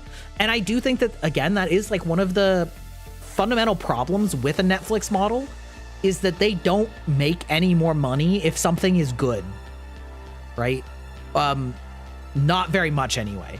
Like maybe some, I'm sure some people came back to Netflix that have been off of Netflix for ages, right? But like most of the time, Netflix is operating on a just keep people here philosophy. And so they are incentivized to like cut things as cheap as they can while like maintaining their reputation. And so if they don't think that's like, I don't know, there's no way for them to actually like directly recoup costs from something going viral, right? If something goes viral, they're like, yeah, big PR win for us. We made the same amount of money as if it flopped, right? And like, that's, I don't know. It just seems like the incentive is just not there. And I feel like that's why they have so many shows that they cancel after 2 seasons. Cause they're like, yeah, it did fine. Anyway, moving on, you know, because it's not directly profiting and they just have to decide how much of their pie they're allocating to how many things. And it's just like, I don't know. I think it's a really bad business model for creating things. When Netflix releases in other countries, they see what's the most pirated shows there and they put it in Netflix in that country. That's funny. That is funny. I mean, that is actually a good strategy, right? I mean, that's very much the Gabe Newell piracy as a service problem thing of so many people used to pirate games because it used to be so annoying and so difficult to get games and distribution systems and things like that. And so Steam made it like as painless as possible to migrate everything to a new computer, to have it on multiple computers, to download and shop and get sales and all those things. And the amount of piracy like like dropped off a cliff because it was just plain easier to just go on Steam and buy it than it was to like go through a dozen pirate sites and maybe get a virus and maybe, you know, whatever. And, you know, the same is true with shows, right? We're reaching that point now where certain shows, especially international shows, just won't come out, right? I remember actually just the other day there was a manga guy talking about, you know, like, oh, well, it's really shitty that so many people like pirate fan translate things that don't come out in your country, and everybody was like, well, if it didn't come out in our country, why are you butthurt about it? Like we love the source material so much that we are translating it for free because you're not selling it here. Like, what are you possibly mad about in that case, right? And it's like, you know, I understand why their publishers maybe think it won't sell well enough to recoup their costs, and so they don't do it. But it's like, well, if you're not selling it here, then don't get mad if people pirate it because they just can't access it. Like, I don't know. So it's actually very smart to take piracy data and use it for your service. Like in the reverse for exactly that same reason of like, oh shit, everybody's pirating my Dress Up Darling. Maybe we should release it in America. You know, like, oh my God. Yeah, I don't know. It's, yeah. It was money they weren't going to make anyway. And also it's free research for marketing. Yeah, exactly. It gets a lot dicier because there's a lot of people that won't admit that they just don't care that they're like low-key stealing when something is out and available and they just pirate it because they like whatever. And they're like, well, I wouldn't have bought it anyway. And they're like, well, then you shouldn't be using it anyway. Like and I'm not going to like get on people's asses too much about it, but kind of the like cope of, well, it's okay to do everything for free because I wouldn't have paid for it. You're like, well, but you clearly want it, like, I don't know. The problem depends on if the law is in the OG region country. Oh, yeah, true. If you do something about it legally, retain the IP, they have to periodically make an example of someone from time to time. Yeah, true, for sure. And they probably are low quality, bad CGI for pirated shows too. Yeah, I mean, some of that too. It's still funny to me that Crunchyroll, the premier anime platform these days, which, by the way, apparently struck a deal with airlines and now is going to be on airline in-flight entertainment, which, listen, some of that Yamete Kuda stop is going to be a little wild to be having on airplanes. But anyway, maybe they'll have a curated catalog. But it is so funny to me that Crunchyroll used to be a piracy site. The fact that like the pirate site literally went legit and started a subscription service for what they were already doing and basically got away with it. And Crunchyroll was originally a piracy site. They were a fan translation like group. They fanslated anime episodes that never came to America long ago in ages past, and then they were like, wait, what if we did this legally and charged people a low monthly premium? And then they got a bunch of licensing deals, and they went legit basically. And I guess everybody just kind of overlooked it because they're like, well, is what it is. Very, very funny. I find that extremely funny. There's all sorts of things like that though that are like, I don't know, when you dig into it, it's kind of some wild, do it then apologize later. Yeah, pretty much. I mean, it is what it is, right? It's like, yeah. I don't know. I mean, back then was more the Wild West of the internet. Because when I'm saying Crunchyroll used to be a piracy site, I'm talking like 2004 or like 2006, like long ago. I do not have the guts for that. Me neither. I never have been nor will be a ask for forgiveness, not permission type of person, because first of all, I fucking hate that. First of all, I fucking hate that. And I hate that it works so much, but also I don't have the nerves. I couldn't do it. In the past, countries worried piracy, so they had ads to say stop pirating, but that introduced people to pirating when the computers were still new to people. Yeah, right? Like, I still sometimes make jokes about it because I listen, like an old person, I do buy Blu-rays of things, which it's turning out people are starting to see the value of now that all of the catalogs are starting to remove some beloved movies and you literally can't find them anywhere. But I do have Blu-rays of like most of the movies that I like, which means I have a lot. But I do always laugh that at the opening of every Blu-ray is like, please do not pirate this. And I'm like, bitch, the only person who's ever going to see that is somebody that legally purchased this. If they pirated it, they'd probably cut that out altogether. So like, you're basically just annoying the people that are actually legitimate customers. And they're the only ones that you're annoying with it. Like, it's so funny. I'm seeing people panicking over Doctor Who and similar suddenly disappearing with no explanation. Yeah, that's always been the danger. Like, and I don't know if it's just because people are tech illiterate or they're naive or they're hopeful or what, but it's always been that way. And we saw it with Netflix first, not Netflix's fault, by the way. And they caught heat for it that I thought was really unfair.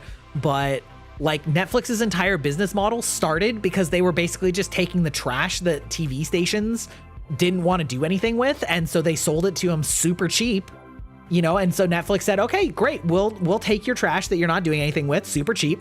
We'll put it on our streaming service, we'll charge a low premium, and then they made billions of dollars. And then all of a sudden, all of those owners of the content went, hey, actually, what if we just copied you and then stopped licensing our stuff to you, because it'll just go on our service? And then everybody got mad at Netflix for like losing all their good content. And it's like, well, it's really not their fault. They never owned it. And the people that owned the licenses basically said, actually, middle finger, fuck you, right? And so it's like, like I saw it happen in real time, and it's not much of a stretch for somebody to just say, we're just not going to pay for that license anymore. And then it just goes poof. It just goes poof, and it's gone. It's gone. Bear with Doctor Who in particular, they're already lost episodes. Yeah, that's crazy too. But I mean, listen, there are some pirate out there probably has them, you know, or at least some of them. Disney pulled the plug on Netflix at a later point too, so this has happened more than once. At some point, you'd think people would notice the pattern. Well, that's the thing. A lot of people are very like, well, that's the company's problem, not my problem. And it's like, well, it's your problem when the companies are shitty about it and you don't have an alternative. So, I don't know. I like how humans get from one topic to another that has no connection. Well, listen, I think there was some tenuous connections, you know? But, hey, how's it going, Raven Rider? Listen, our yapping sessions do tend to jump around from time to time, a lot based on things that come up in chat, because it's a lot easier to talk. It's a lot easier when you guys throw some random shit at me and I'm like, oh, you're right, actually. Let me give you a dissertation on this random topic of media, all right? Listen. I don't know, we were talking about K-pop Demon Hunters and One Piece and the history of piracy, and I don't know, it's all loosely circularly connected. It's all, you know.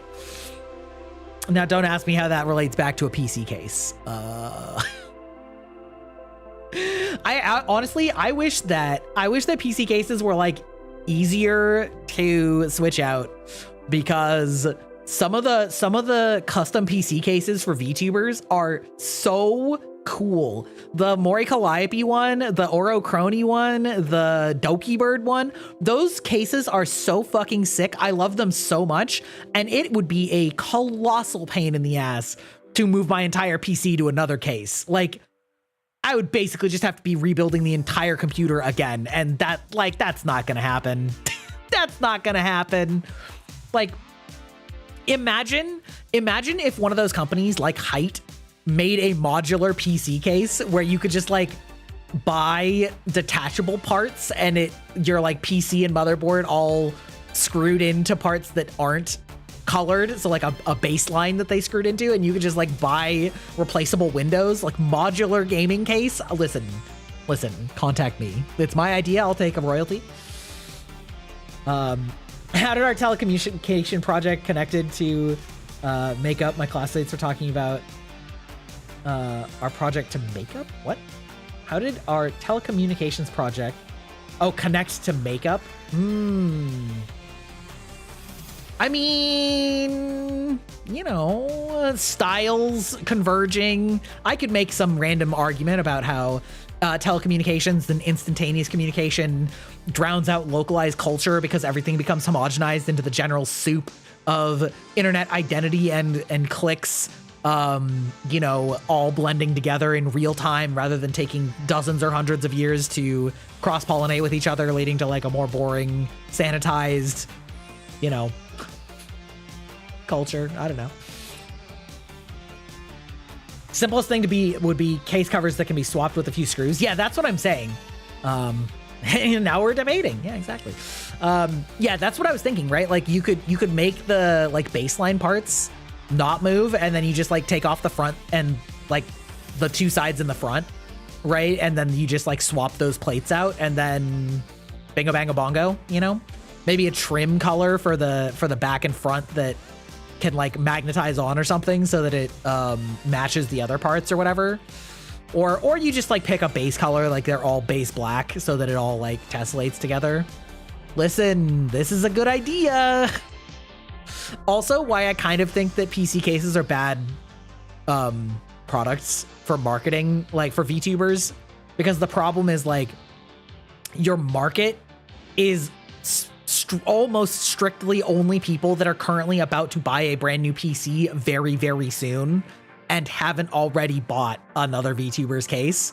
Because it's like, even though I love several VTubers enough to pay like $150 for one of their cases, I'm not going to do that if I don't have a PC to go into it, and I'm not buying a new PC that often, so You still at 260 points. I should probably get ready for my questions to Hex. Well, listen. She'll be here all night, okay? She'll be here all night. Oh my god, okay.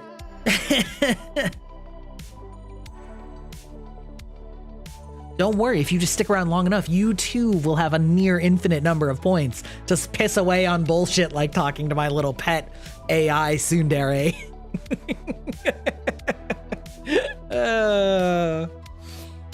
Oh my god. Woo! Lord Almighty. Oh. Some of them carbonated drinks coming up a little bit. Damn. Need to mix myself up some quality hydration fluids. Oop. Yeah. It happens, you know? It's fine. Whoop. Actually, I still have school in about 2 hours. Oh my god, before you need to go to school. Wait a minute, you have school in 2 hours. Wait a minute. Let me do some time zone math here. School in 2 hours. That puts you in like Eastern Europe. That puts you in Eastern Europe. How do I feel about YouTube implementing the change where you have to verify yourself that you're 18 years old to watch YouTube? Pacific, you're in Pacific? Me too. Wait, you have school in 2 hours? That's some night school ass shit. That's some night school shit because I'm in Pacific. It's 7:30. Okay, fair enough. I listen, I do have some European and Australian and Indian chatters. Oh, Southeast Asia? Wait, Pacific Standard Time. Philippines, Southeast Asia. Pacific Standard Time is what we call it on the west coast of the USA. So for me, it's 7:30, but maybe we, anyway, regardless. How do I feel about the YouTube 18 plus thing? Not great. In general, I am not a fan of every website having to enforce age controls in a way where they touch your personally identifiable information, because the number of hacks and leaks on the internet at large are so often that I do not think that we should be forced to fork over our IDs to every website in the world, basically, in order to verify that we're adults. I think it's bullshit. And I think that, listen. Call this my conservative view, although I don't really think it is. Parents need to parent their goddamn children. Listen. You need to teach your children right and wrong and monitor their internet activity and make sure that they are willing and able to communicate with you. And this is the digital reality that we live in, and trying to get the internet to 18 plus you on every single site is a nightmare beyond imagining, and so is having to have all of our information pass through the government before it goes out to any website, because I also don't trust that any of the governments of the world are going to responsibly use that information. And also, it's still so fakeable. There's so many problems with forcing every citizen to fork over their IDs to private websites. It's the dumbest shit I've ever heard of, and it's yeah,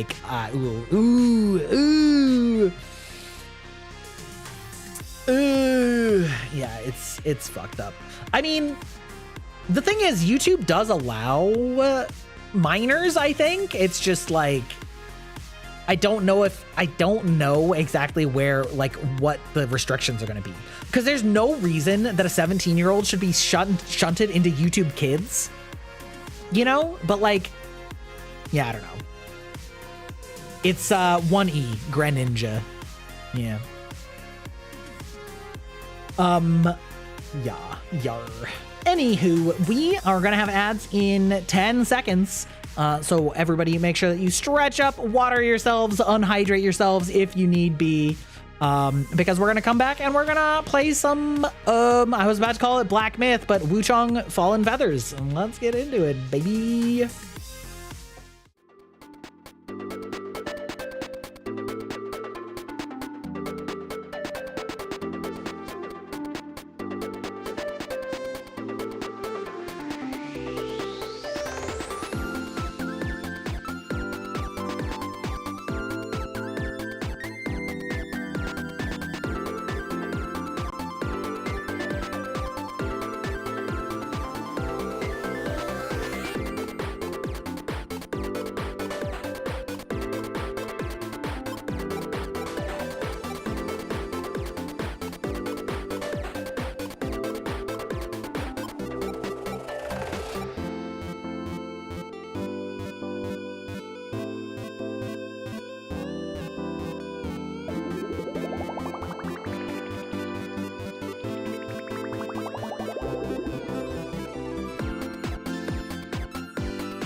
We return. All right, we are back. Oh, listen, he almost forgot to do his category.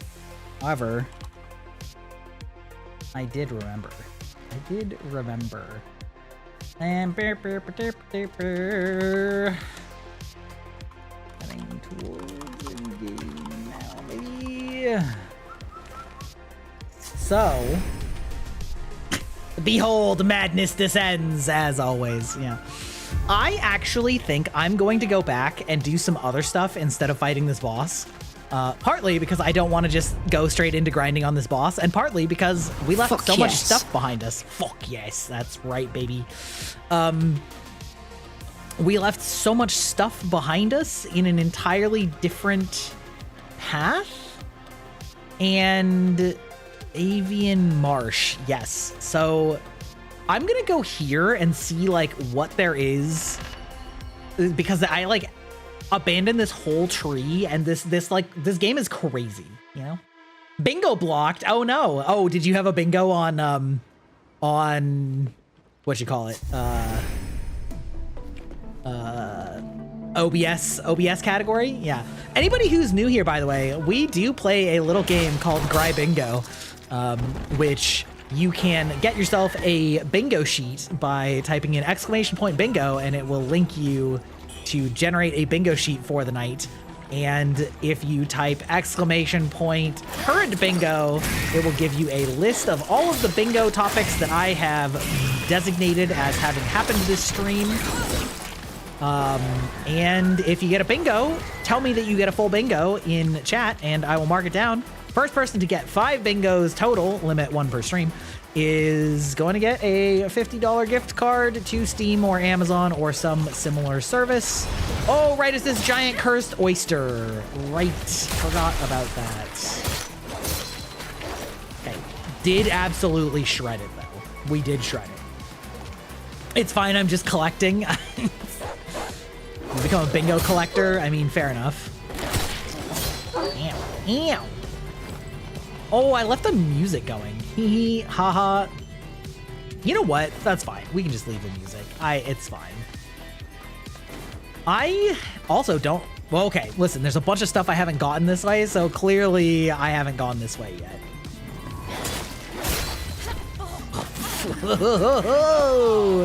You're so ready for Hex? Okay, hold on. I'm waiting. Oh, you... This enemy is such... Oh, ain't no way. Okay, hold on.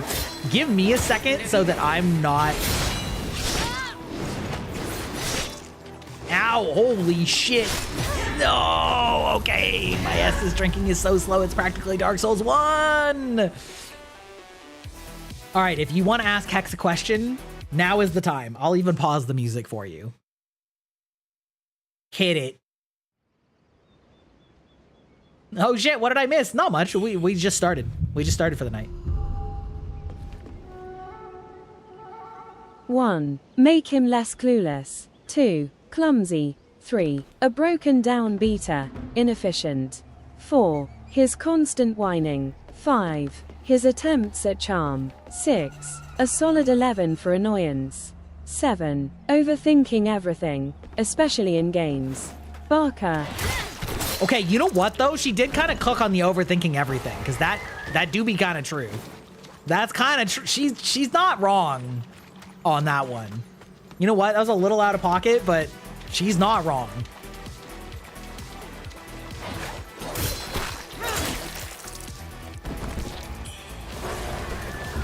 She's not. Oh my God! What are these little like mini oysters? Oh, cloister. Blah, blah, blah, blah.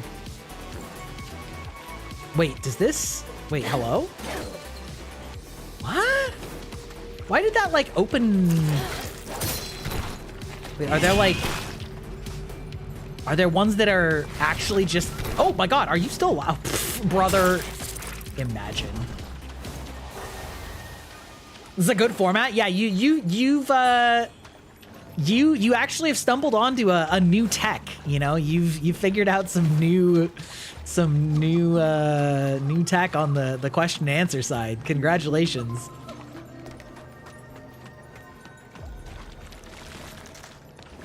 She does better with pithier answers. Yeah, well, like, the fact that you're asking her a lot of things means that she is going to try and be fast, but she'll try and be fast answering a lot of questions rather than just, like, overly expounding on random bullshit. That is one of the things that a lot of people have noticed is that, like, no matter what you do with ChatGPT, it won't shut the fuck up. You know what I mean? Oh, thank you for the gifted sub. Listen, that truly is a reward for the creativity. Welcome to the database as a megabyte. He remembers his own. He definitely remembers his own names for chat. Definitely, for sure. All right.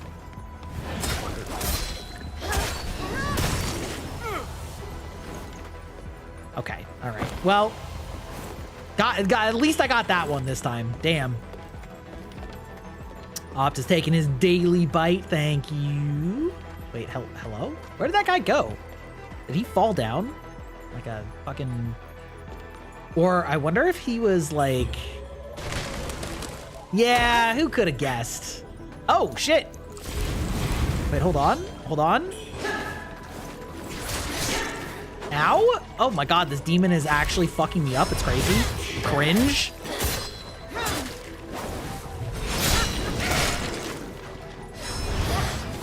Woo! Okay, you're fine.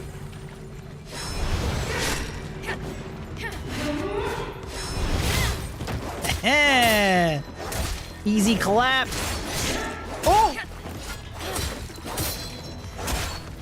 Wait, why did you not have a crit? Why did you not have a crit? That's cringe, ma'am.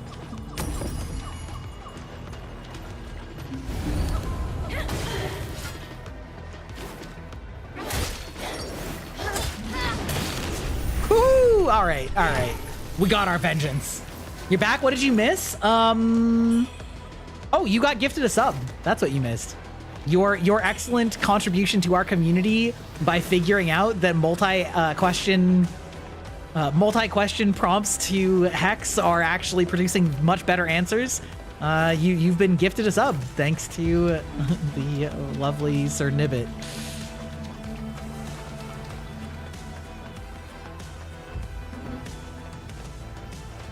Oh god, yeah, when a backup program starts going, the worst.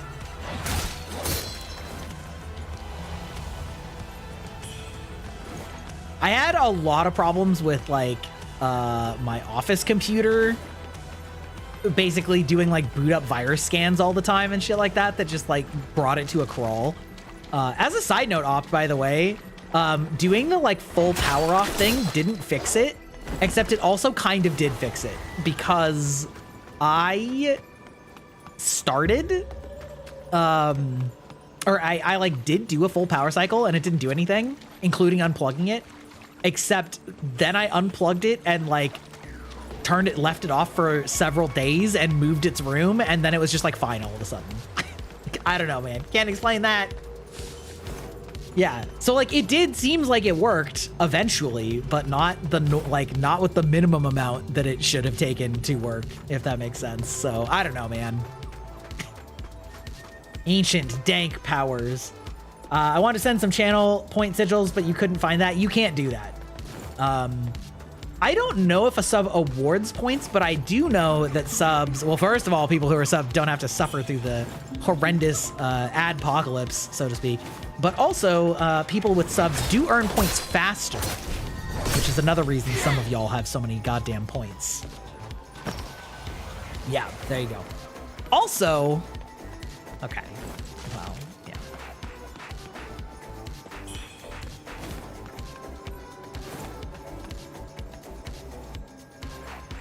Oh, I like totally forgot about claiming channel points manually.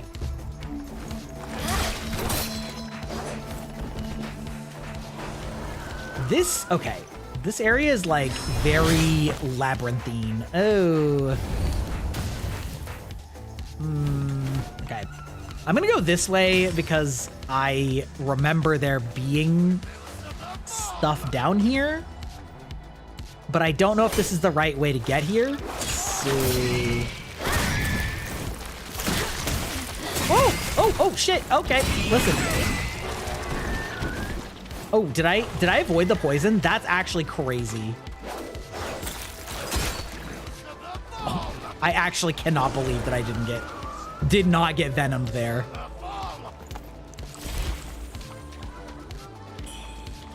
Are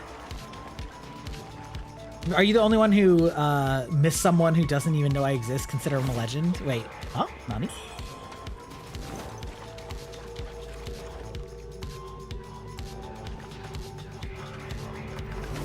Like, as in like you miss somebody even though it was one-sided in the way that, like, you know, like say a celebrity or something like that, you know, like doesn't know, but you can still like miss them. Is that what you mean?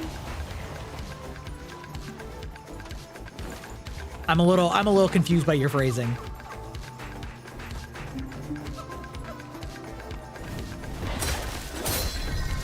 Get shredded, nerd. Ooh. Ooh. Ah, okay. All right. Got blighted. Get out of here. Fucking blight. Blight is an interestingly effective, like, status effect. It's quite strong. Oh, is this another, like, trap area? And then you can... Oh, okay. We're clearing it out okay. As a side note, it was kind of funny. I noticed that, again, Mayoshi, Mori Calliope, started a new Elden Ring run on her channel, doing the Guts build. And I had to scratch my head at it for a minute because I was like, wait, what do you mean? Like, didn't she already do that? Why is she doing that now? That's kind of weird. And then I remembered that Elden Ring was like, it wasn't her first Souls game, but it might have been the first Souls game that she ever beat. And she was much less confident back then. And so she... Oh, what is that? Oh, I don't know how I feel about that. So she was much less confident with it. And so she used a mage build. And so she did not develop her affinity for the Unga Bunga build until much, much later, when she started playing the other Souls games. And then she fell in love with big smashy two-hander, and so now she's doing a Guts build on Elden Ring for the first time, even though she's done it on other Dark Souls games. So I had to like go root through multiple years worth of VODs to like figure out why this was happening now. It was kind of hilarious. What I mean is he's a popular person around the world, and I'm still sad that he has to go. Oh.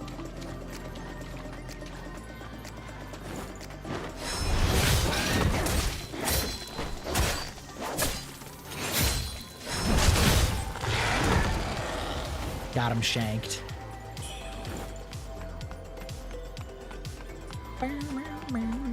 Technoblade never dies. Technoblade. I don't think I know who Technoblade is, to be perfectly honest. Ooh, that's a shortcut. Okay. Now, oh. Well, you got me there, game. You got me there with that one.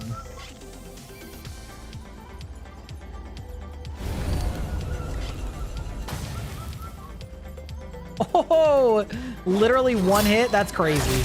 That's cringe. Oh, God. I feel like I've heard of Technoblade, but I don't actually, like, know anything about them, if that makes sense. Oh, look, another bait item. Wait, where's this gonna send me? Maybe I should return down the path.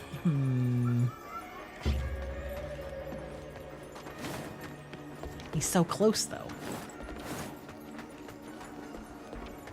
Like, what if I just use my powers of being stupid and ballsy? Yeah, this place is so labyrinthine.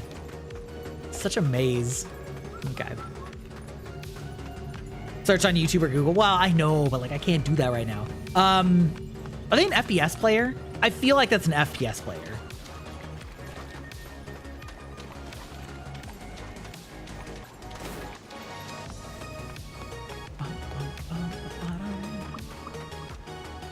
Wait. No, there was like the little kick down.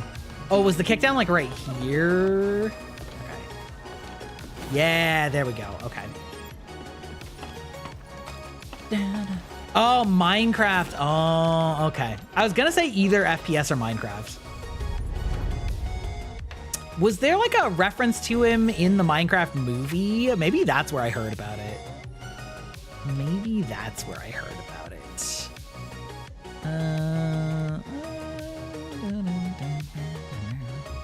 Corruption, Blight, Frostbite, Lightning, Poise Break. Not really using any of those. Your magics, your weapon spell potency. Use via tempering to endow your weapon the ability to leech. I mean, that's pretty cool. What else? Where do I unlock more? Where do I unlock more? Let's see. Endurance by 1. Unlocks the Acupoints Temperance. Acupoints utilize different stone needles on your Acupoints and temper them to... Oh, okay. There, that's what I was looking for. Let's see. Okay, so 26k. Do I have enough? No, that's Liza P. Let's see. 3, that's 6k. Another 8k is 14. So it looks like no, I don't have enough. Okay.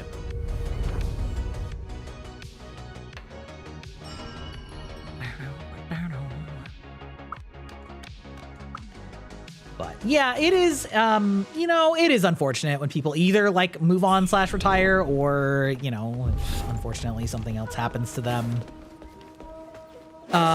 You know, and they don't make it because it's like, you still remember them, you know, like when actors pass away or whatever. It's like, yeah. No, it is, you know, it's, unfortunately that's sort of part of life as you get older. As that kind of stuff happens, and really unfortunately that starts happening with people that you know personally, which is really tragic. So yeah, understandable.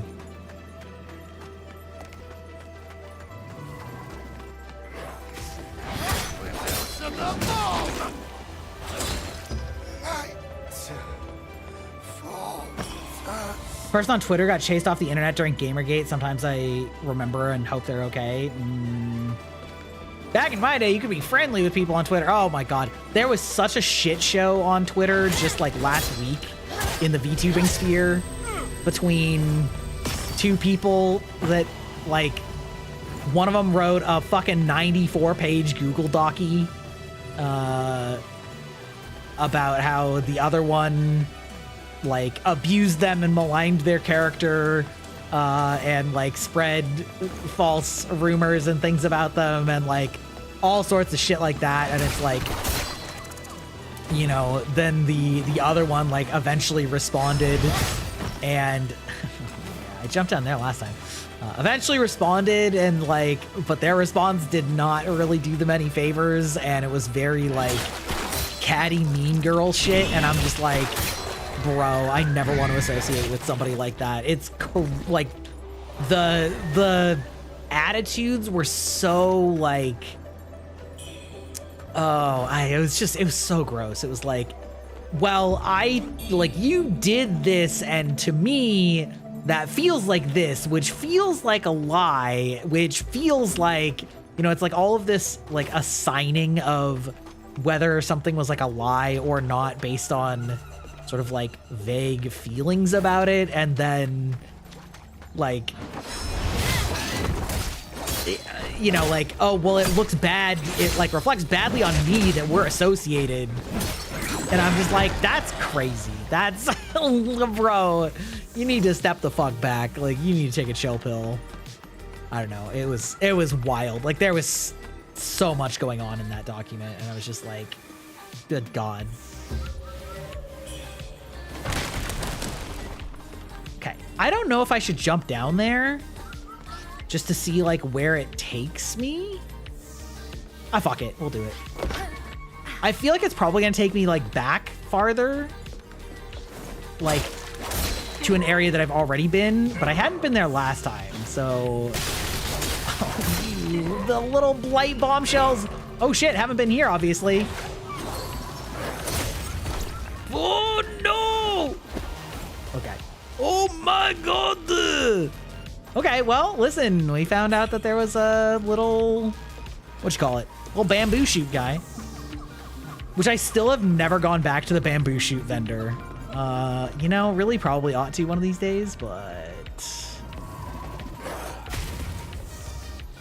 You know what? If you want to just blow your load down there, feel free. Feel free. I'm not stopping you. Ooh. I don't know if that light was supposed to be like a hint, and I just dodged on instinct. Oh, okay. Okay, I see where we are. We've now gone full circle. Good. All right, we're learning our roots. Gamergate killed a bunch of academic programs. Ugh. Yeah. Internet discourse in general is just like so toxic, and it's like so frustrating watching the whole world get increasingly toxic and like stratified. Okay, where would that have dropped me though? Surely that's going down. Yeah, I was gonna say, like, surely, I feel like that one's actually a death trap. I feel like that one is legitimately a death trap and you can't get out of it. Getting out of it was just like, okay, all right. Getting out of it was just not getting hit in the first place. Oh shit, hello?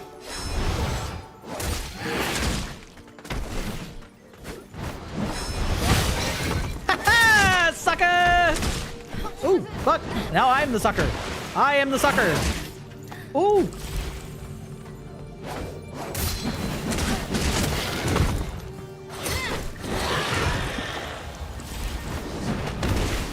Ooh. Oh, the tracking on that is crazy. Okay, I'll take that. Perfect. All right. Whoo! Lord Almighty. All right, I found the crow's nest. Secret letter. Secret letter. What a meme. What a meme.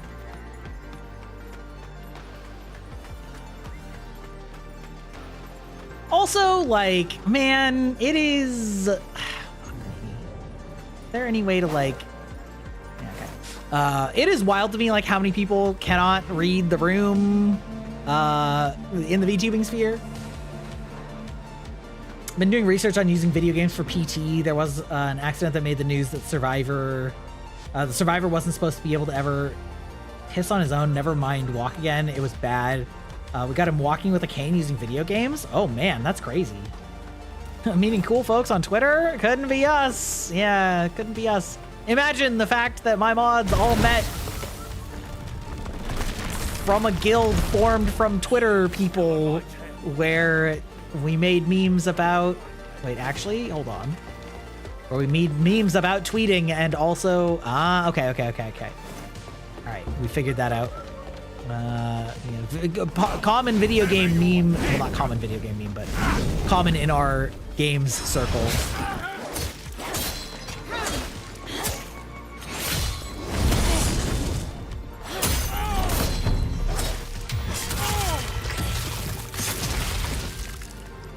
Red Mercury Essence. Let's go. All right. What? Got another fork in the road already? Brother. Oh, wait. No? Oh, no. It's not a fork because that is the shortcut that I made. Okay. Thank God. Thank God. He remembers where he came from.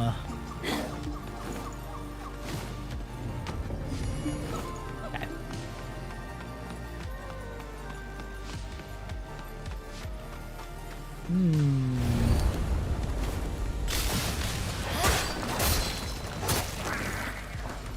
Goodbye.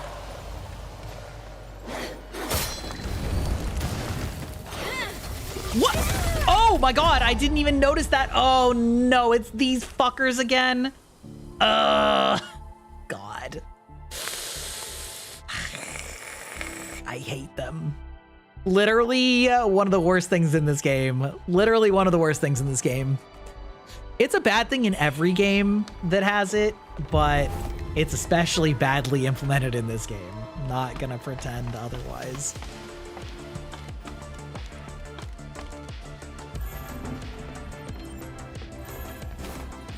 Okay. Can I, like...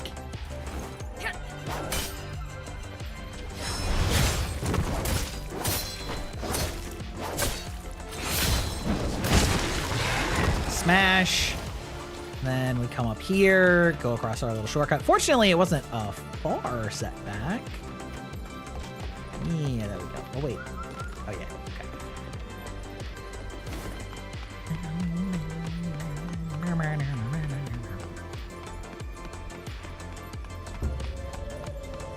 Might be... Oh, yeah, I talked about this last week. I was going to say we might be starting Andor soon. Might not. I don't know. Hard to say.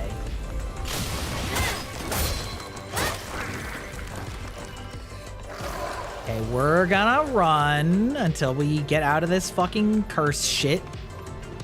Because it's insane, insanely irritating. Okay, what was the one that had the best despair resist? 12. Bridal Veil? Oh, yeah, baby. Ooh, actually... Oh, that's good enough. Okay. Yeah, and then we gotta get into some, like, kinky outfits. 319. Oh, yeah, that's a good one.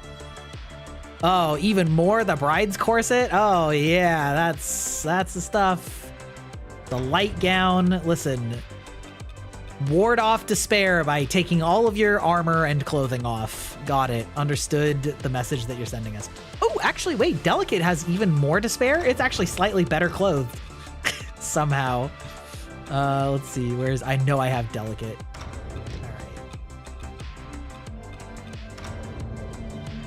Okay, you know what? Listen, Delicate is definitely, definitely a little,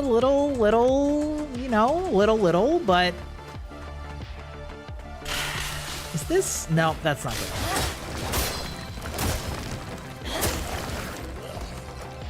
Okay, all right. Oh, putting Blight right there, that is cringe, little bastards. Okay.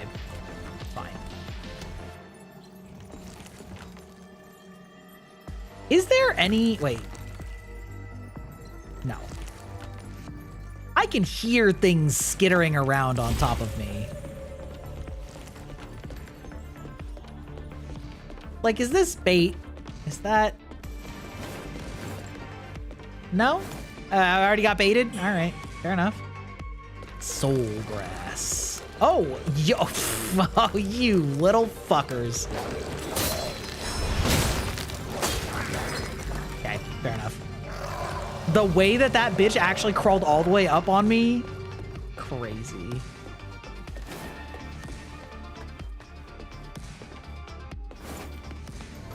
Hey, how do I get out of here? Oh, we hate that. Oh, we hate... Oh, please don't actually bother watching like that. Okay, that's funny, though. That's funny. Okay, I don't know what that... Oh, God, again with the blight. Get out of here. Christ. Okay, wait. All right, I think I found... Oh, not really. Okay, good enough. Good enough. That's what we're gonna get.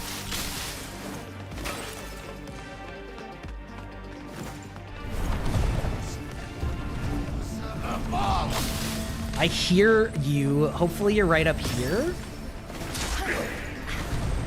Fair enough.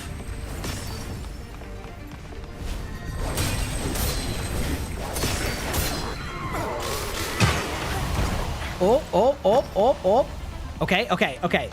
Okay. Did not get blighted.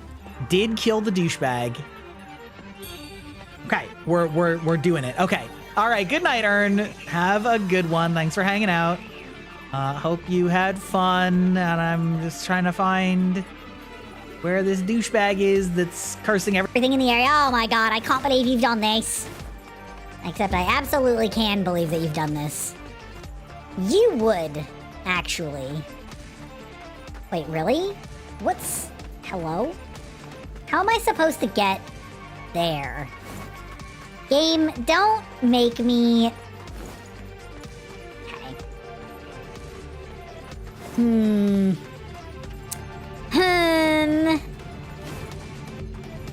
Like, why? Why? Game, why? How, where am I supposed to go? Maybe that's just a staircase and not like a knockable one. You know what? We'll just do this.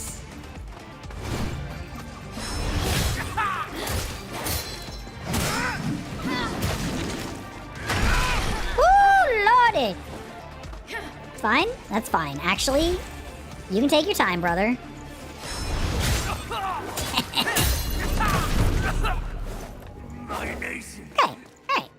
Okay, alright. You little bastard. Alright. The way I'm constantly paranoid that these stupid things are gonna fall on me. Alright, what did I get? Crane pendant, huh? Okay, alright. Where am I? Oh my god, I found the dude. Even alone, I shall fight till my last breath. Oh shit, okay. What's up, brother? My inner demon. It's nearby. I can feel its presence. Okay. Your timing is impeccable. Come, let us slay that fiend together. Okay, sure, bro. Your inner demon is nearby, so you're telling me there's a boss fight nearby. You know what I would love, actually, though? Either a shortcut or a bonfire, please. Please and thank you.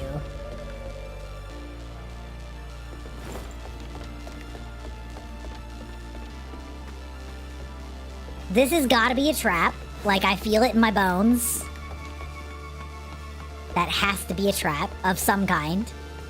What kind? Uh-huh. Yeah, I fucking...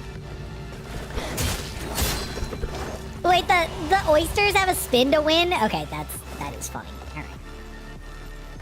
Listening red mercury. Alright. Where are we going?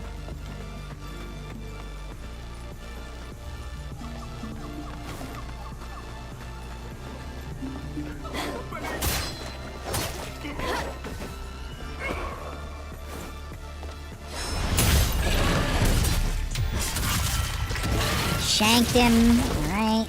Smash. Love that. Can I, like, let these people out? Wait. Child, a few days ago, I went to the woods in search of herbs. These weary bones could not those that were caught alongside, child. My days. Okay.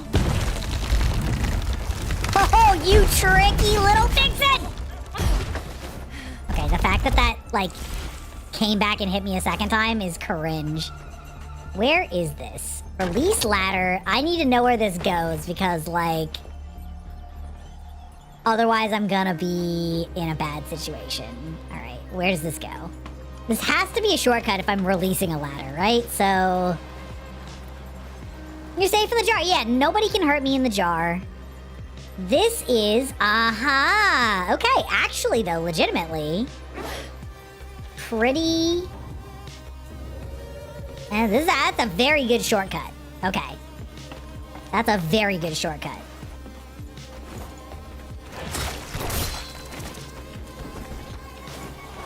Man.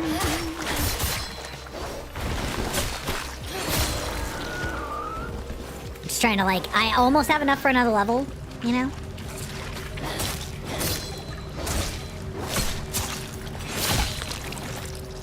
Is that enough? You gotta be close. There we go. Perfect. Almost perfect. Also, there's, like, definitely some stuff I didn't do before. So I might actually just backtrack instead. Let's see. So, this, that... So, wait, where was this one? Nope. This one? Nope. Okay. Oh, There there. we go. More unlocks, which means we can temper more, which we have another slot. Which is... This is... Increase the status build up gained from tempering. Oh, shit, that's good. Oh, we love that. Oh, we love that. Okay. Oh, wait. Oh. Oh, is that like an unrelated? Oh my God, did I not realize that? Wait, what did that use? Wait, hold on. Now I gotta like really read this tree because like requires, the chisels. Oh, okay. Okay, I see. Okay, so I still have, oh no, I don't have any. Well then why are you still lit up then? Is it because I have enough now for another weapon level? Oh, I sure do. Okay, great. My weapons got better. Perfect. Oh, no. Okay, right. Didn't actually spend my level. There we go. Let's see. What is this? That's boring. I don't know what maddening incense is. I've literally never looked at it. I mean, at this point, I might as well keep working this way. That's pretty reasonable. All right. Instead of resting, I'm gonna go back now so that, because now I've got a giga shortcut. Yeah, the exploration in this game is quite fun. Also, it is funny that Opt is watching my Expedition 33, my Expedition 33, VODs. You're gonna see when I did some off-screen grinding at the very end. And by grinding, I mean just doing side content, because, yeah.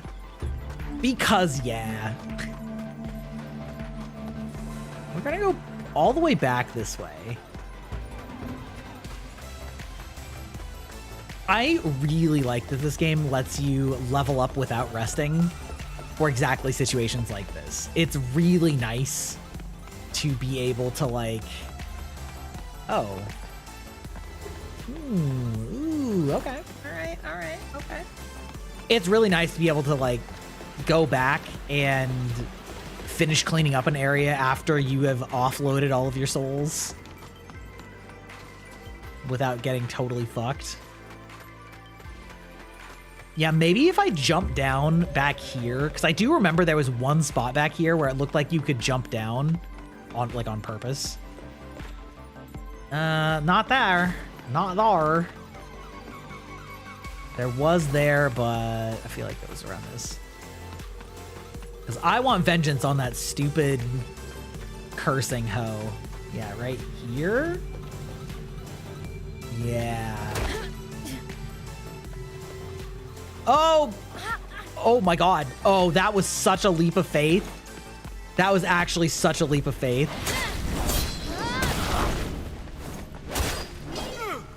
Okay, all right. Did I get it? Did I get the only source of it? Yes. Must this be a trap? Oh God, I didn't see what that was. Oh God. Ensure to beware. Heed these words and flee while you can still draw breath. Oh, sure. Just run. Got it. From their hanging coffins they rise, taking to the skies to soar into the forest and gather into settlements. Sure. Okay. The bird creatures that haunt these woods ascended bow people they are. Okay. Understood. More or less.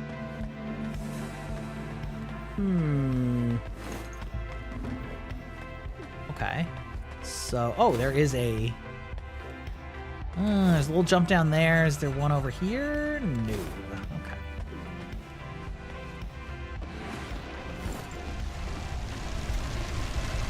I'm kind of wondering. Oh no! Oh God! Who sent that? Who did that? Which one of y'all? No! No! It's actually not that big of a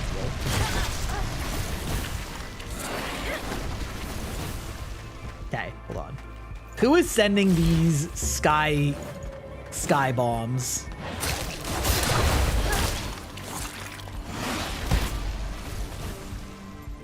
Okay. Okay.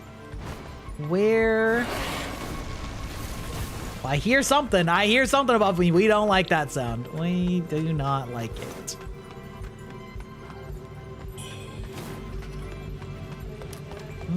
Feather pearl. No. Okay. Oh, yeah? Yeah, you little fucker.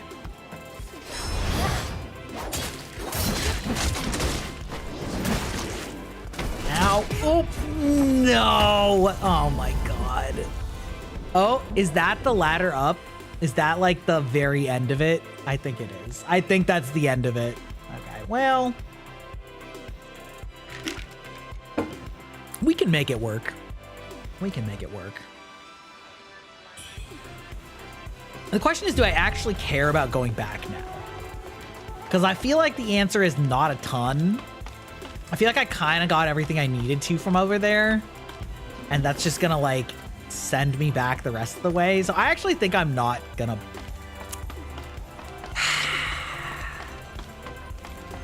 The completionist in me is, like, begging that I go back and kill those fools.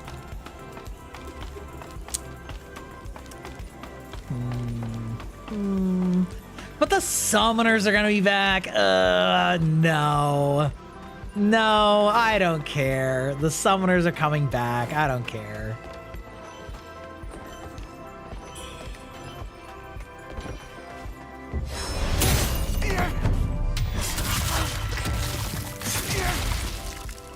Smash. Oh, I remember looking at that from across the way. Oh yeah, okay. We're connecting some spots. We're making connections here.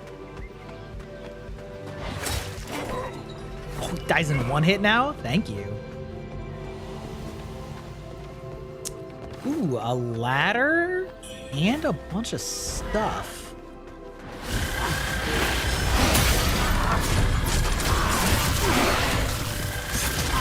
Oh, so it's like, oh, I see.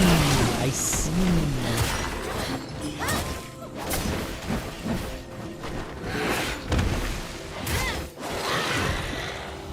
Oh. It's fucking Birdmen. Okay, alright, there we go. Okay. I see what you're... Bronze armor.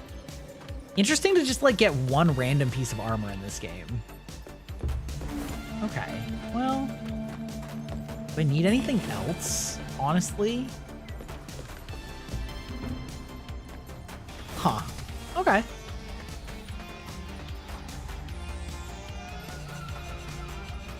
Meow, meow, meow, meow.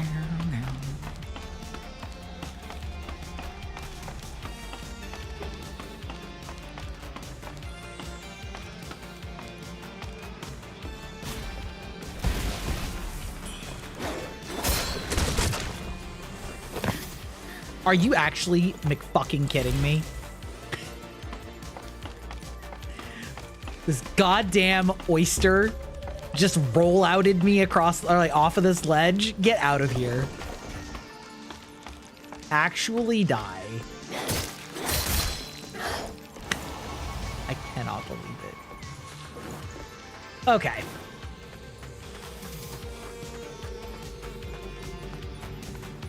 Wait, is this... Wait. I'm constantly doubting myself whether I've been here before or not. Well, I certainly didn't finish here anyway. There's a bamboo shoot.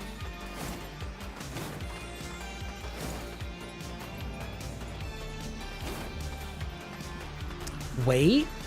Wait. I'm starting to feel like I may have come here from the other side. Tomb? Oh, that, I mean, that's definitely a boss fight. That's definitely a boss arena. Okay, so up the ladder in one of these ways leads over here. What do we got the other way?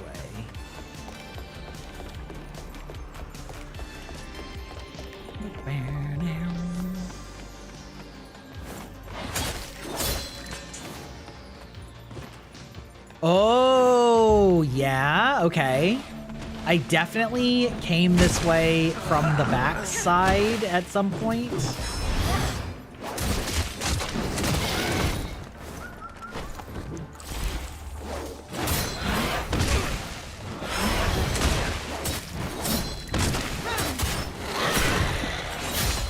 Get out of here. Definitely came this way from the back. However, ooh. Oh, yeah, look at that. That's definitely worth getting then.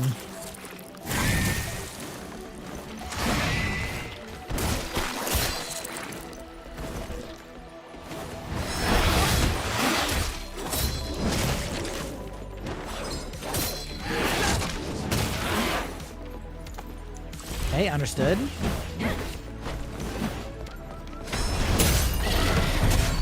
There we go. Smash! Okay.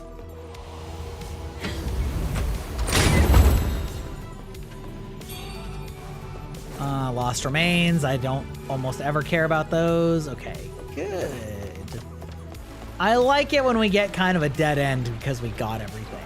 It's very, very helpful for future pathing. Okay. Can probably wear better armor than this now that I'm not dealing with that despair dude. The despair is just so potent that you kind of have to equip armor around it because it's just so... Okay. All right. I guess we'll go check out the boss fight and see how that goes.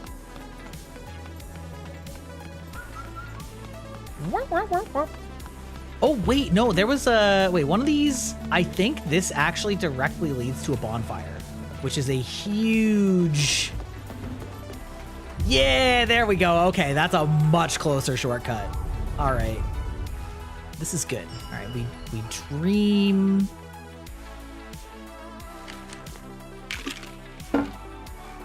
How many souls have I got? 17K? Oh, that's easy. 17K, 5K. Wish it stayed in this menu.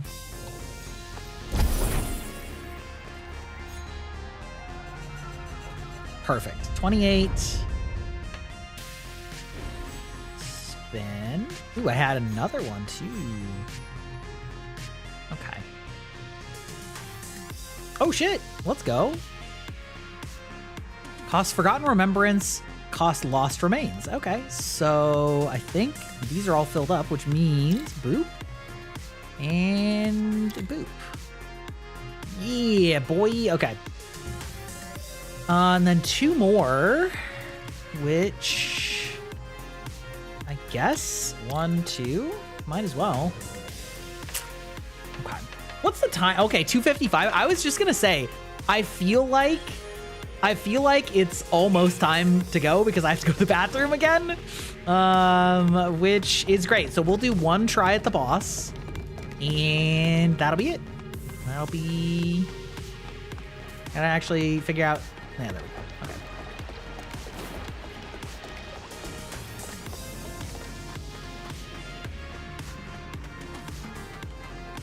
At capacity. That's right. Locked and loaded, you know? Locked and loaded. So we'll do one try at the boss, have ads, and go to the bathroom. Oh, beautiful arena, though. Damn. Damn. Dark Souls arenas be like, hey, what's up? Unless this is like a late game area that I need to have beaten everything else first. In which case, I mean, also valid. Because, like, if I've ever seen a boss fight, this is it. This is the boss fight. So I almost wonder if this is like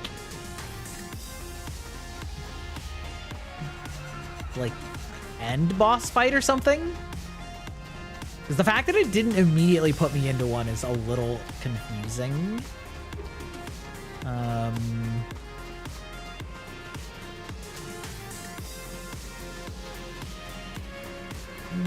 Yeah.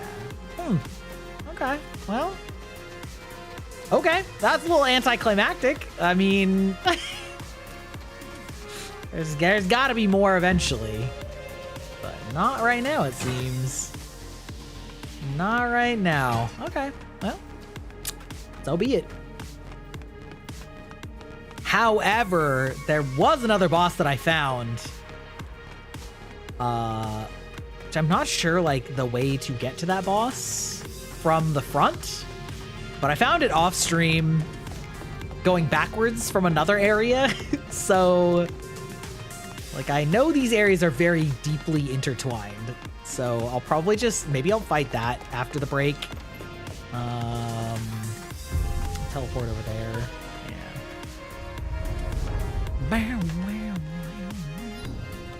Let's see. It is refugee camp. And 257. Yeah. I think I'm just gonna go now. I can barely hold it and we're already here, so we'll just be right back.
Okay, we're back, and I was at this camp and I saw this, which I hadn't noticed before.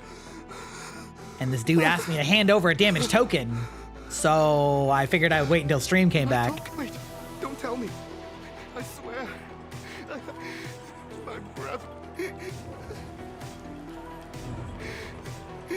Okay, all right. Listen, didn't get anything fun out of it. I know, right? Brain do be tired doing an archipelago with a friend group, and 2 of us are playing Hollow Knight. Oh, let's go! While another is playing Terraria. It's been decently fun so far. I beat Hornet for the first time. We also get food stamps and went shopping, but our water was turned off from... Oh, no! Oh, that's unfortunate. Hollow Knight is really fun. I would say that it honestly has a bit of a slow start. I would say that's my biggest complaint about it, is that you feel like you're just so stuck in the mud in Hollow Knight before you get a few of the movement tech, like air dashing and things like that. And it takes a really long time before they give them to you, which is unfortunate. And so like the beginning of the game, when you don't have maps, you don't have like a bunch of the sort of basic stuff that like makes the game feel more normal, is really slow until you finally get in the hang of it. And then it gets a lot better. And it's not that the early game is bad, it's just, you know. Oh, it's randomized? Oh, I didn't, wait. It's randomized, it goes a mile a minute? Oh shit. The wheel of fate turns beyond our eyes.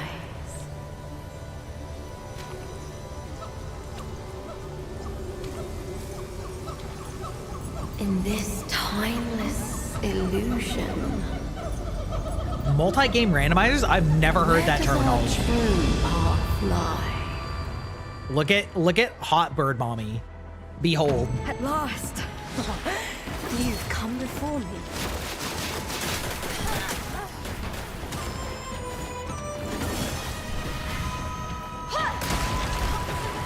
Ow, hurtful.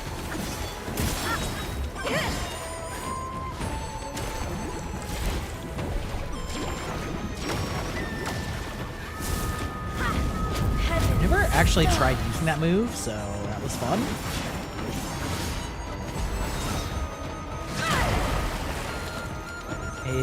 R1? Let's see if you're poisonable.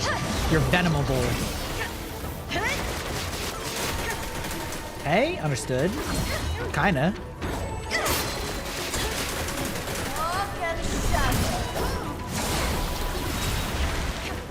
Indeed, at least somewhat. Okay.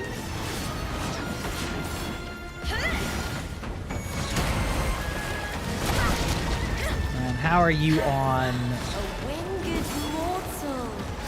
Let us test thy worth. Okay.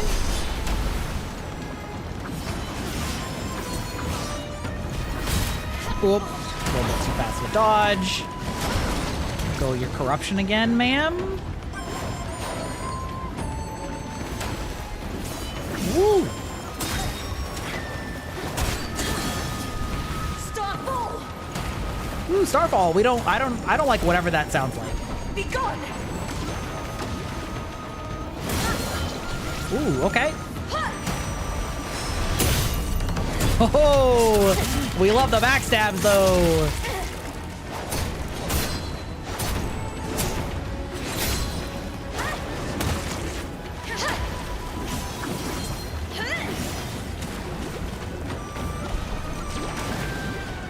I shall cleanse all! Okay, that was a little greed.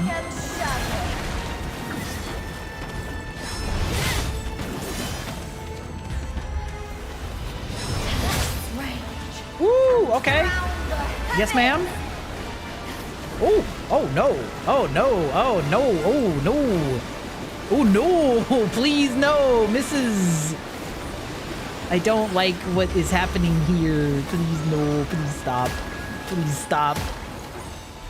Okay. All right. You know what? That turned out okay.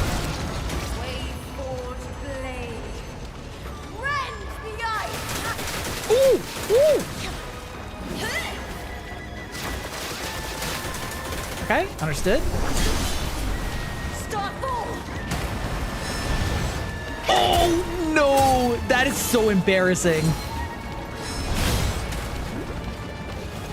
Be gone!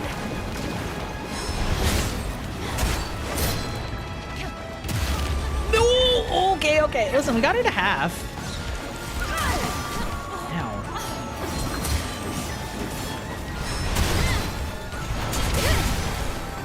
How much does this hurt you? Oh. Okay, you know what? That's okay. That wasn't a bad first run. I feel like the magic probably not that strong, or rather not the ones that I selected. Do I have a thing for harpy girls? Am I projecting? I have a thing for women. Period, full stop. Like, you know, they're just... That one's okay. I don't know if that's really worth using. Let's see. I mean, feathering magic might just not be good against her in general. So, like, maybe, but, listen. A familiar feeling, like a kind word and a kind touch at the same time. It's warm and comfortable. That's right. Yeah, no, it's, listen, she's pretty lady. Oh, okay, so I am, oh shit, I remember that spell. A boss used it on me, holy fuck.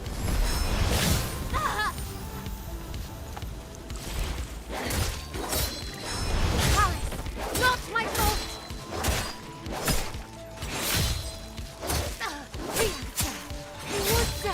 I must perish if I am to escape! No ma'am. Sorry, escape is not happening for you. I am mean. Save me! You will not be saved. Sorry, Shenwu. It is so over for you. It's not even close. She's so mad. It's fine. You know what? I feel like, so I learned that there are 4 endings to this game, and I have no idea which one I'm on, but I'm pretty sure it's the bad one. Because I feel like I haven't... They said I went scared the life. You know, it's really difficult to tell, like, oh shit, that is very interesting looking. Headwear from the Terror Clam? Oh, say less. I feel like because it, like, sort of expects you to have completed various NPC quest lines, I probably haven't. So, you know, getting the bad end with the bird girl. Oh yeah, that's over. That's like 3 too many endings. I don't necessarily hate multiple endings in a Souls-like. It just depends on how, oh fuck. All right. It just depends on like how much, how easy it is to fuck them up and how easy it is to miss them and such, and also how long the game is, right? Like Dark Souls 3 is not like a super long game. And so having multiple having multiple endings in that game that, you know, are sort of increasing in complexity, but not that much, or at least like 2 of them aren't, isn't that big of a deal, but yeah. It is confusing as to which is the canon ending. I mean, a lot of these games, there is no canon ending, or there is like a best ending. I actually really like the Dark Souls 3 endings because they are sort of ambiguous as to what is best. It's very opinion-based. Where, like, sure, there's rekindling the flame, but, like, you know, are you sort of just perpetuating an ever-decaying world? Yes. There's letting the flame go out, which is like, okay, so what does a world of darkness look like? Unclear. But also, like, there are enough lore hints that sort of suggest that this is part of the natural cycle and the flame will return on its own and the universe will cycle again. So it's like, is it really the bad end? Everything's already bad, like, whatever. I actually kind of like that ending as, like, the peace ending, so to speak. And then there's the like kind of sinister ending, right? So it's like there's like a lot of different ways, like kind of none of them is a good ending. Last. You've come before me.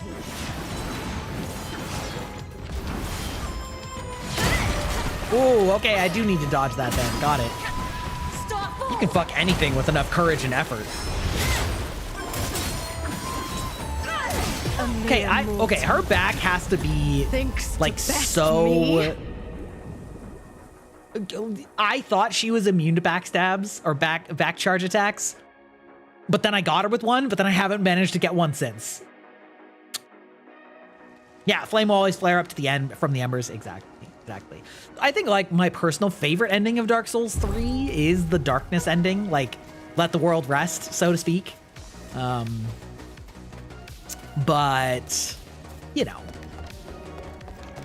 yeah. Bow. Bow.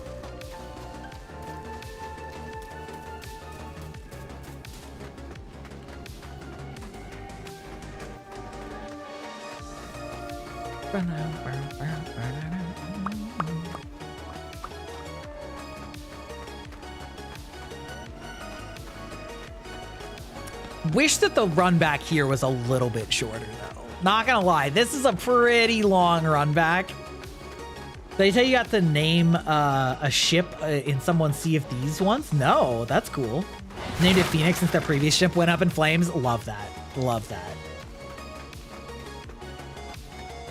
Very thematic.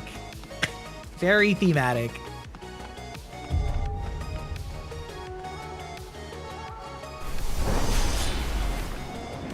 Kushink. At last. You've come before me.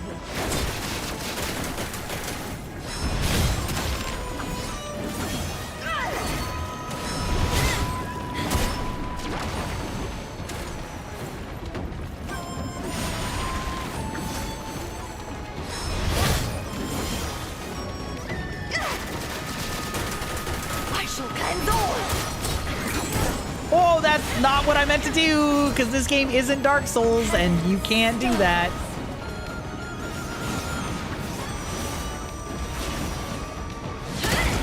Ah!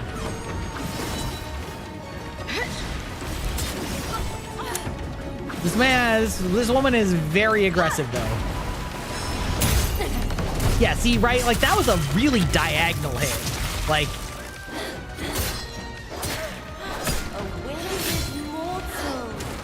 Let us test thy worth. Be gone. I cannot believe it let me get away with that.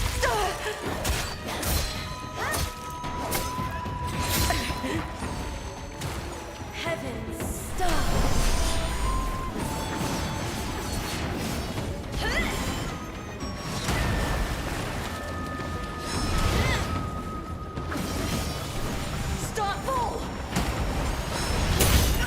Oh, let's go. All right, we're pogging now. We're getting some... See, okay, so it's just that her back is really, like, picky. Got it.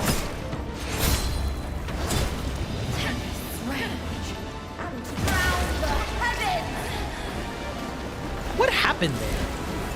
Like, what... Did you... Also, does this water hurt me? Oh, okay. No, it doesn't hurt me. It just kind of fucks me. Got it. Okay. Oh, that... Oh, my God. That was...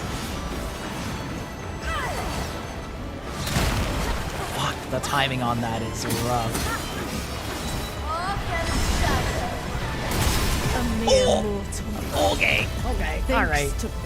When in doubt, become Burb. Yeah, exactly. Okay. So, good to know that doing the corruption blade is probably not going to get me anywhere, and doing the magic is also probably not going to get me anywhere, so I should probably switch to doing something like this, which is increase the damage of your next attack. I don't really think that I need to do the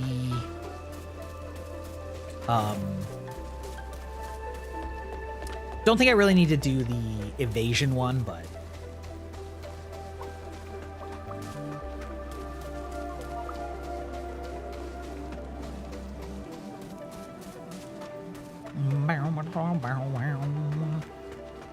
also, did you guys see that I'm playing a very early collab on Friday? Get good, because I never will. You need to get good for the both of us. Yeah, listen, I play Souls games so that you don't have to, all right? That is like one of my taglines, you know? You know, listen, you can watch me scramble if you are better than me at Souls games. And if you're not, you know, you can still see what they're all about without having to suffer. So it's kind of a win-win, if I'm being completely honest.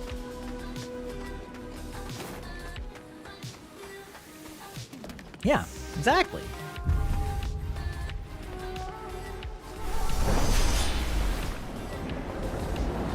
Vicarious soul suffering. Exactly. Exactly. Which, like, who knows? Maybe that's just, like, not a thing. Ow. You know? Maybe that's just, like, hope that people are interested in that. Be gone!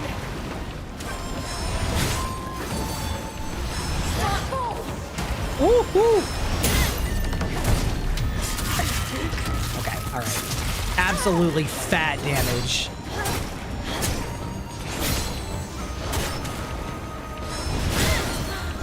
Winged mortal. Let us test thy worth. Oh! That was unwise. You're gonna hit me again! I knew it! I shall cleanse all. Literally give me 1 second. Actually 1 second to...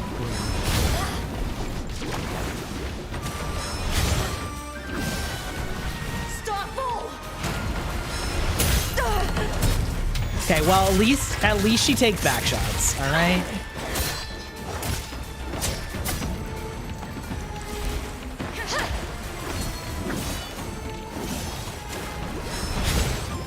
Be gone.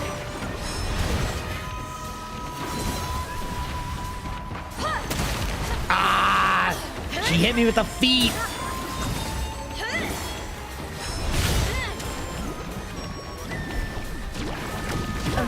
No way that hit me. No way that hit me.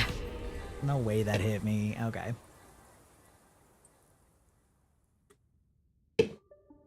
We're learning your timings, though. It's not the end of the world.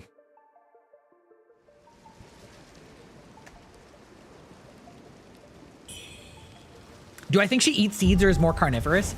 Well, so in this game, sort of the magic that happens in this game is that there's this curse that turns you into like a cursed bird monster. And that is the source of my character's magic as well. So from that point of view, like, I think she's a human that is farther along in her transformation than me.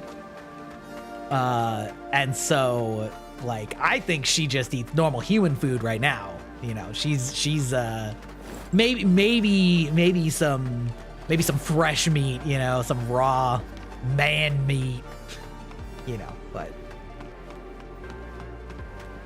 burb is good. I mean, yeah, but it turns you into like demon birds, you know, kind of like mindless raving demon birds. Yeah.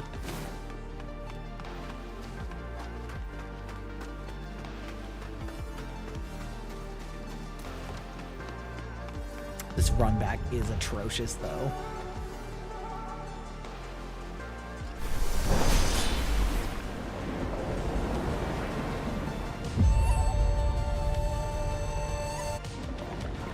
At last. You've come before me. Ow! Dark and shadow. Okay, all right, ma'am. Understood. Stop all.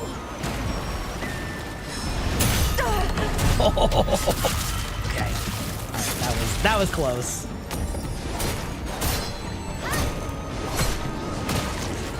I shall cleanse all.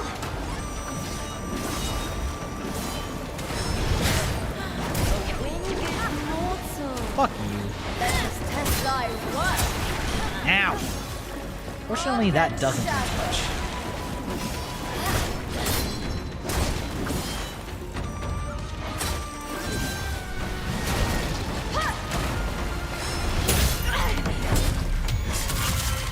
Okay, all right, that was good.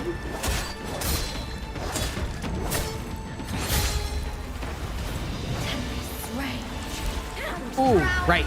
Okay, maybe that's what did so much damage last time. So we'll go like this. We'll just run in a circle. Although she's kind of in the corner. Oh, okay. Yes, great. We love that. Okay, can you actually stop though? Okay, great. Fantastic. I shall cleanse all.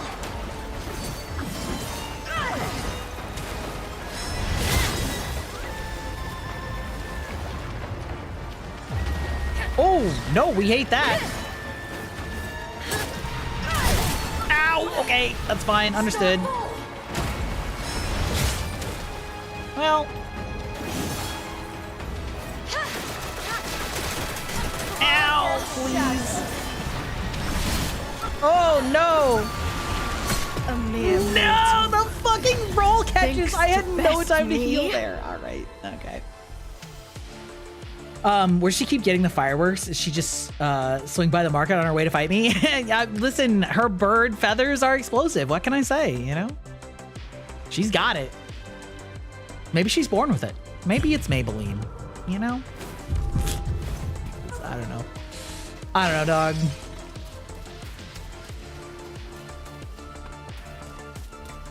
Yeah, she is very aggressive. She does not give you a lot of windows to heal, which is unfortunate. I'm wondering if I should maybe switch to, well, I don't know.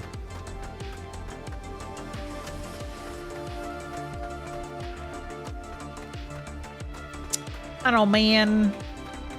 All I know is that this feels like this isn't the intended path to run to her, you know, because it's such a long run. So I really feel like there's some other way to get here. I feel like this is like the reverse path, and maybe I should find a way to get to her from the front. I don't know. Yeah, the combustion blood. Yeah. That's a good example. Man, that is a show that I stopped watching after one season. The animation is gorgeous in it, but I just like could not find myself caring. I didn't like enough of the characters, or at least didn't care about enough of the characters, that the animation alone wasn't enough to carry it for me. You've come before me. Oh, fuck. Why did you not have your fucking... Bitch? Why did you not have your telegraph?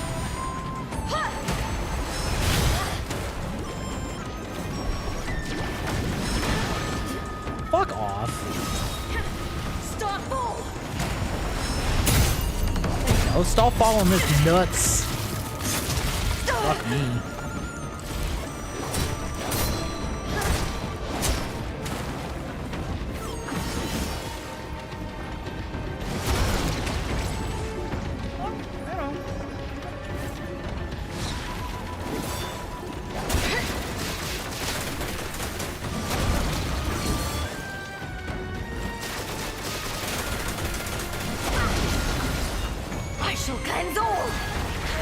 Yeah? Winged mortal.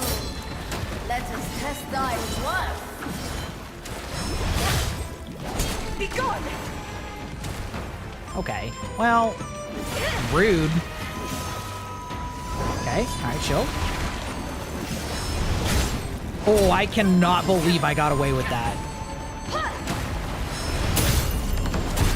Okay.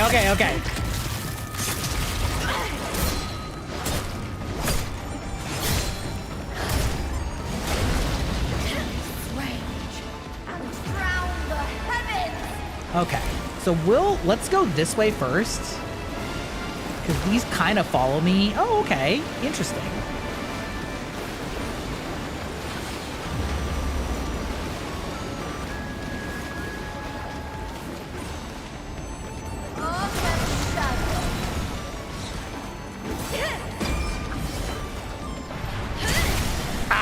so close. Wait, what was that sound? Honestly, wait, hold on.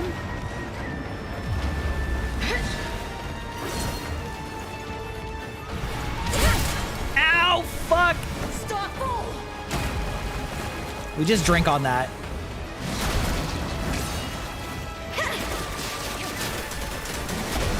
We just smash. Oh, not ideal. Yeah, what's up?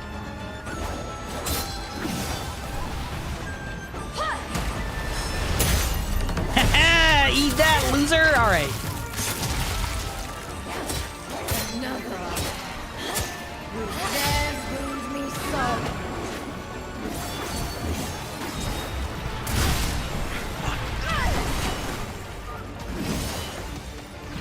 No, it's you!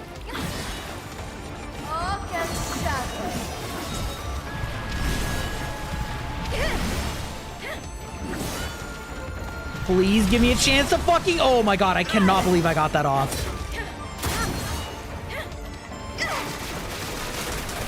Okay, alright, chilling.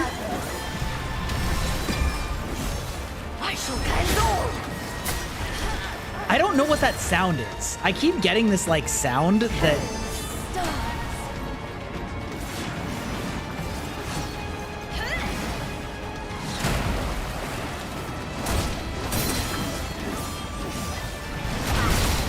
Oh!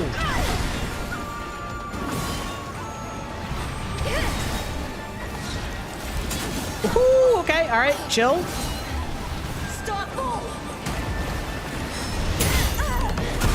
Okay, fat. That was a good one.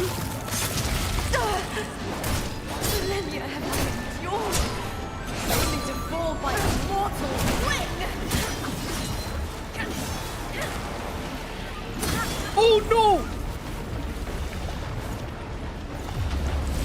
Okay.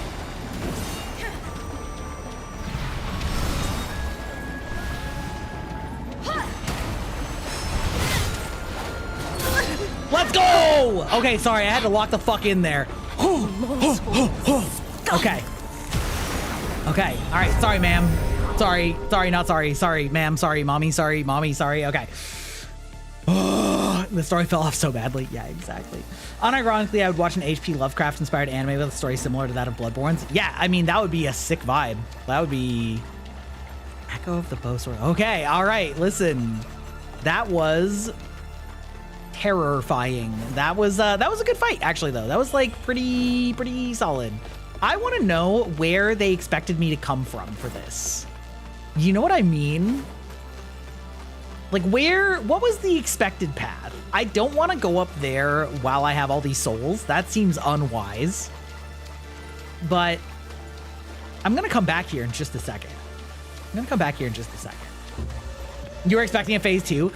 Well, okay, so the boss I was on last time, I don't remember if you were here for it, had a phase 2 after I, like, kind of struggled with it for a long time. And then I was like, what the fuck? Gotta save real quick. Yeah, gotta spend these souls. Like, I am far away and low on resources. Although I had 3 left, so we were learning her pattern. You know, we got it down more or less.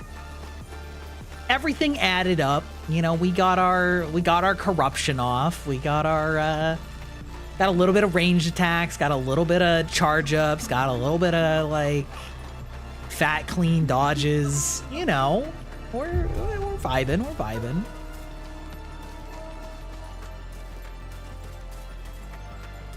I am a little surprised that this game's endings have nothing to do with like the feathering magic.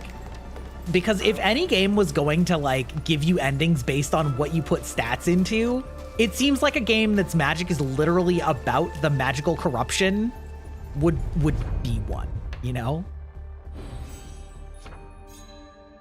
Okay, so that was only enough for one full one. That's kind of crazy. What are these? These are... Ah, the leech health one. I mean, the leech health one is pretty good. I should probably get that pretty soon, but that's okay. For now, we'll just go this way. 10K, honestly, I'm fine with having 10K. That's fine. Enter Dream. Wow, wow.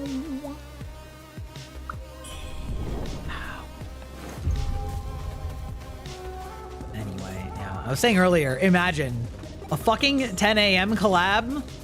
Miss me with that, except don't, because I actually want to do it, but. Few shows and visual media embrace the weirdness of Lovecraftian gods, mostly games. More shows should give it a shot.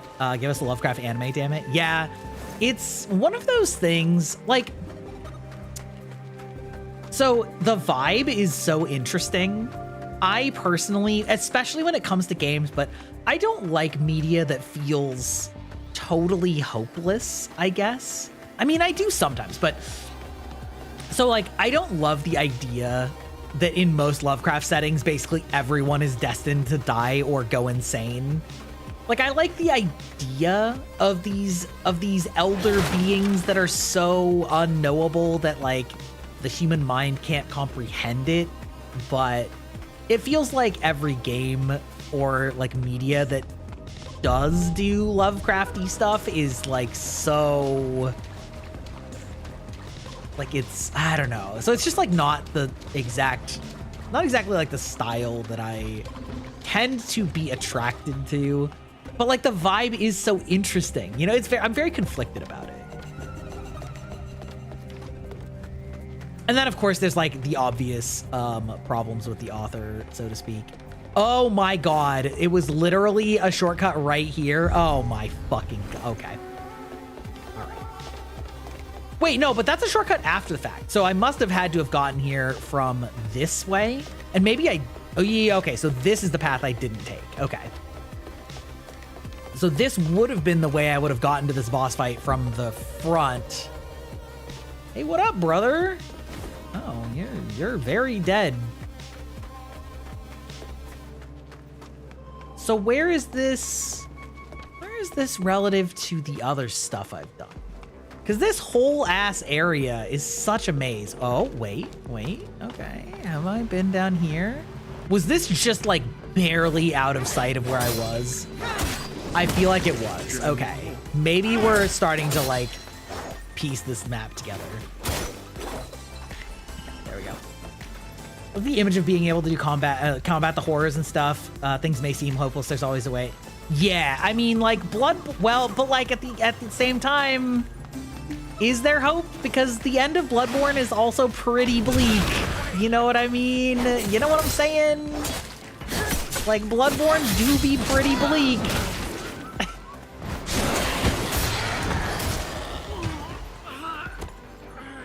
Okay, I don't know where that is. Where's this? Is this? I think I know. Oh, okay. So now we're kind of cooking. Now I'm finally piecing it together. Okay, so I was actually very close to it. Okay, let's see if there's anything this way now, because that boss arena was hella empty. It was hella empty.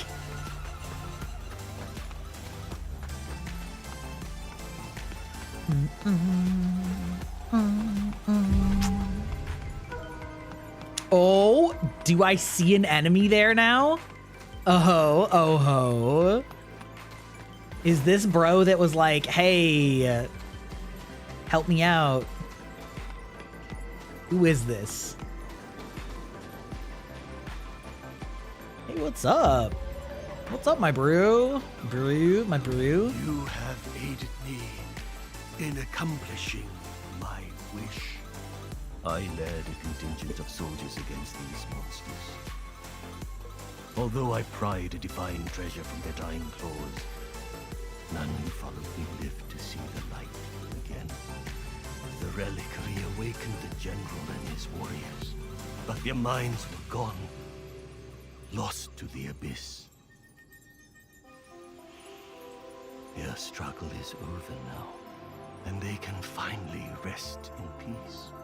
Discern the truth, and then... You know, I was just talking about how that table was going unsold for so long. The truth, And then I literally got a message 9 minutes ago about it.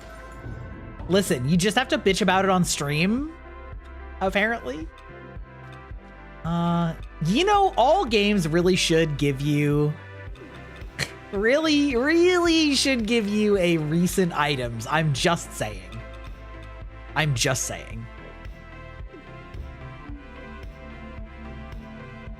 Enhance the maddening incense effects. Like, okay. I don't know what that means.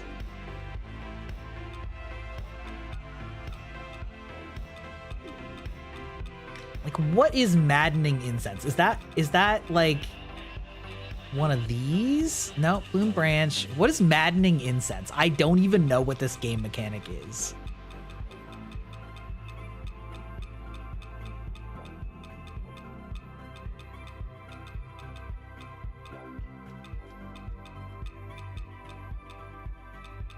Maddening incense increases madness when used and also prevents the loss of madness for a time. The shrines are able to ensure the powers of madness remain abundant. Okay, so I have... Oh, they're like limited use? Okay, yeah, so it is a consumable that like increases your madness and then you can like spec into it. Okay, understood. If the Bloodborne anime was done in a similar style to Castlevania, it would, in terms of looks and animation, it could work. For bleakness of tone, maybe the world would be pretty bleak, but maybe give us a couple characters the audience can delusionally be optimistic about while stressing out about the entire time. Bloodborne does have fellow NPCs that haven't gone mad, Alfred and the Crow Lady. True. Yeah, that's true. I mean, usually, but I mean, I'm talking about like usually the well, depending on, you know, what the format, right? But like the player characters or things like that, right? It's like, it's usually pretty bleakly like a welcome to you are doom, so to speak. That's an old reference. I actually bet none of you actually know that reference. Maybe Opt does. I don't want Bloodborne tie-in media because the lore is perfect as is. I don't want somebody else trying to fill in the blanks. That's valid. But like, it wouldn't have to be actual Bloodborne. It could be Bloodborne adjacent, you know? Like, that's okay. I would play a Bloodborne 2 that is set in a different place. Yeah, I would too. I absolutely would too. Like, just in the way that all the Dark Souls games are kind of set in different places. Maybe the same world in a different era. Like, you could totally do somewhere else in the world of Bloodborne that is not Yharnam, right? Or like is Yharnam but radically different. Yeah, I remember you. I remember you jumping down that shit on me. All right.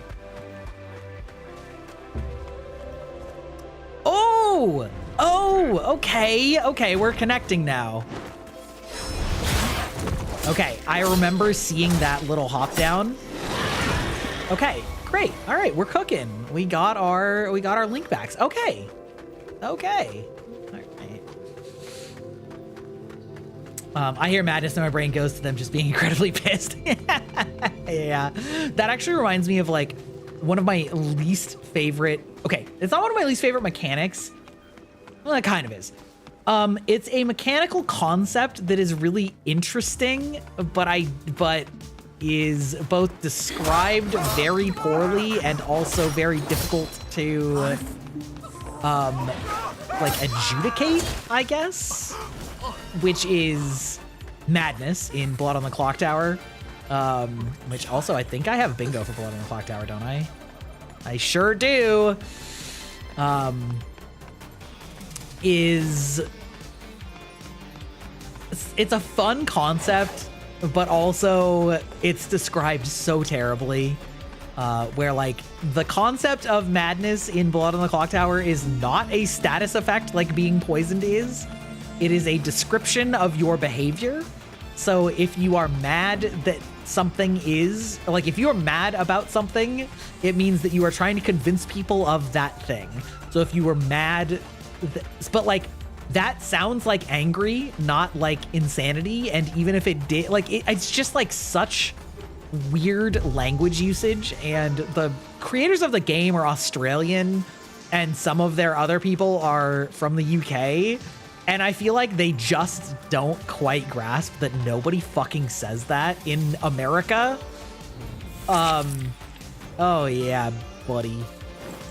And the problem is that even they act like it's a condition because they talk about like inflicting madness or like suffering from madness. You know what I mean? It's like the way that they use it is basically as though it were a status, but it's like not. So yeah, it's just like, I don't know. It's just very ill-conceived in my opinion. What is this? Increases your weapon's blunt attack power? Okay, that's funny. Increases your weapon's magic damage. Okay. Okay.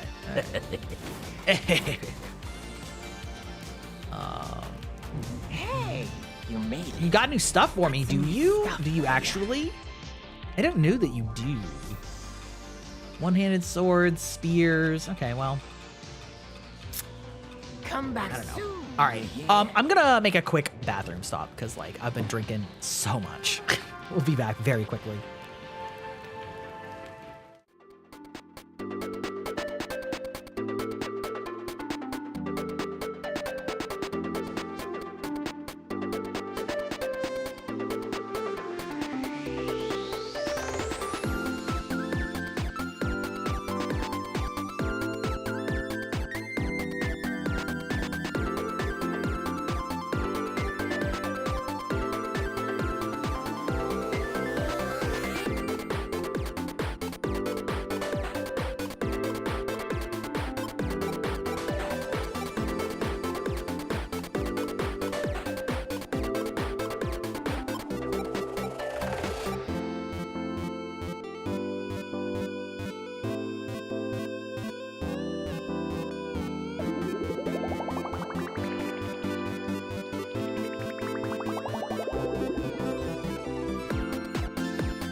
Yeah, I hear you about the modern day Souls-like being underutilized. I do think that the biggest thing with regard to that is that blunt Imperial. Okay, that's pretty good blunt. Wait, what has? Okay, wait, hold on. I need to like find the best blunt armor. I think it's like a little difficult to like figure out what to do with higher tech settings, but I do know that there actually is like one. There is like one game that, oh, Ming General is, oh, no wonder I had that on. And I don't remember what it's called, but it's actually like a super sci-fi setting, which is kind of sick for a Souls-like. And I feel like it was like The Surge or something like that. I don't know. I don't remember exactly what it was called. No, oh, Remnant also. But yeah, Remnant was also decent in that way. Yeah. Yeah, Remnant was a little rough around the edges too, but yeah, there are a couple that are like slightly futuristic or whatever. But you're right, it is underutilized for sure. I honestly also think that that's one of those things where Assassin's Creed was giving like such a buildup for the modern day storyline, and then they didn't know how they were going to make an Assassin's Creed that was in the modern day, right? And so they were just like, lol. Like, you know, I don't know. Maddening Incense charges. Oh, Maddening Incense. Oh, interesting. So it actually, at the cost of bow blood. Oh, interesting. So anyway, and so then they kind of just like chickened out on it and then like killed the main character and then, you know, like moved on. That's what it felt like anyway.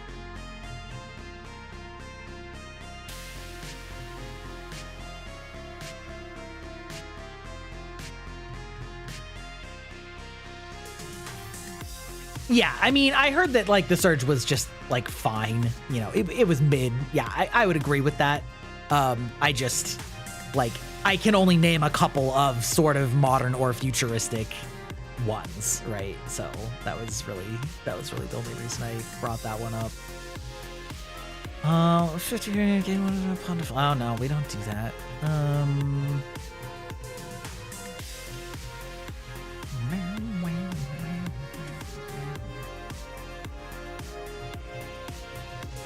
Yeah, I don't really care about that. Couple points of strength also don't really do anything for me.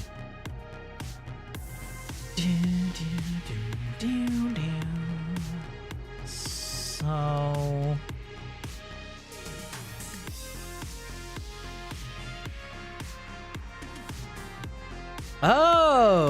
okay. Maddening Incense's charges. Okay.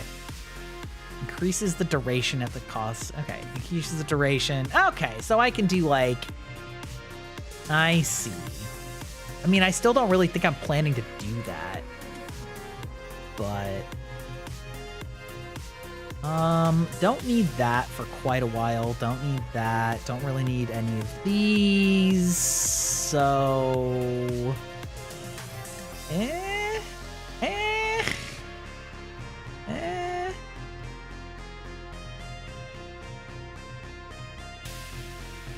Whoop. Increase weapon spell potency, weapons magic potency, weapons feathering potency. Now you're up in the ability to leech life. Okay, I guess we'll start working on life leeching, because that's pretty goated. Ah, it's being made from scrapped content? Gotcha. Okay. All right. I can see that. And sometimes those games turn out great.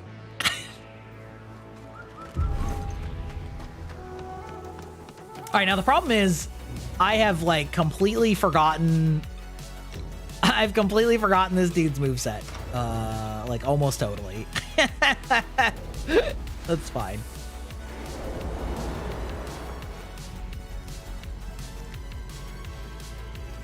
We'll see how much I've actually forgotten it.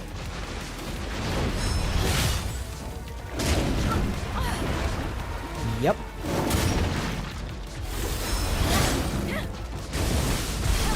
Oh, okay. That wasn't very clean at all. Not very poggers, in fact. Oh, God. Yep. You know, I really had a pretty good...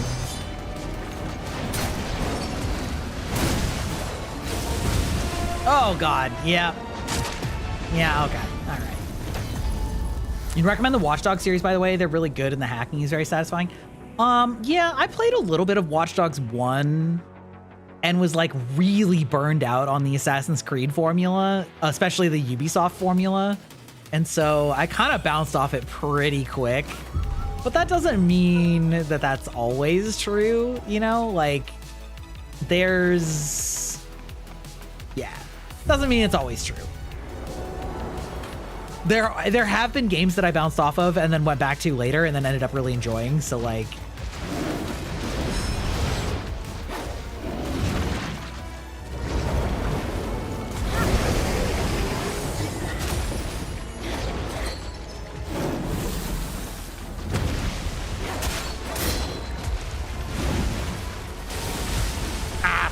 well, at least he only hit me with one of them.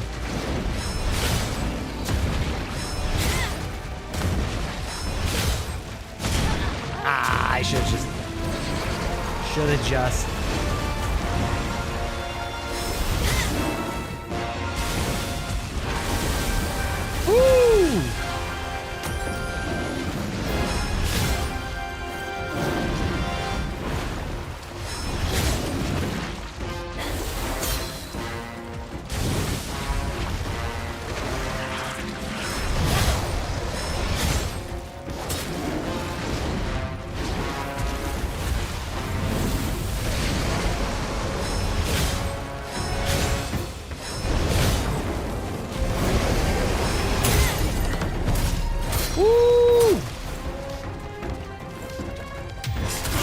Okay, we smash him in the face.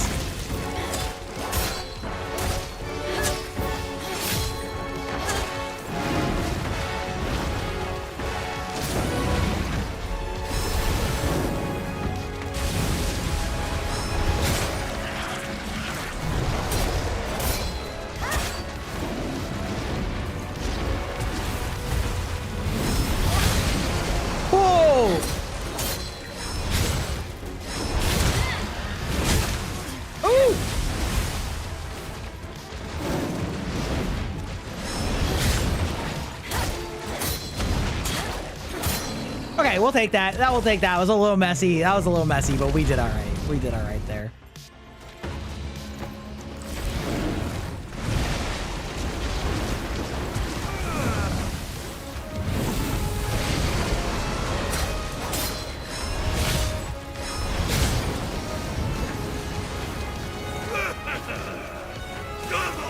Whoa!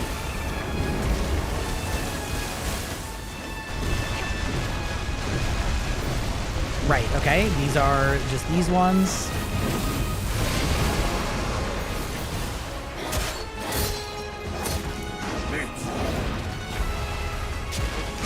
Take this auto dodge chance. Okay, we love that.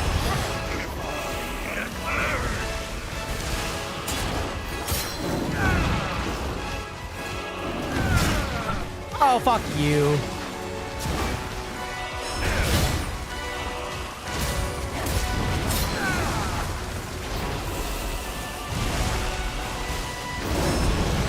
Okay, understandable. Yes, sir. No, understandable. Woo! Oh, no!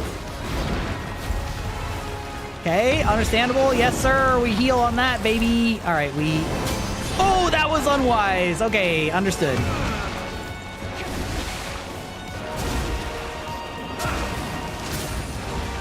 Okay, that's cool. That's cool. I don't remember exactly. Oh, right. Okay, you're just like gonna blast from the skies. Got it.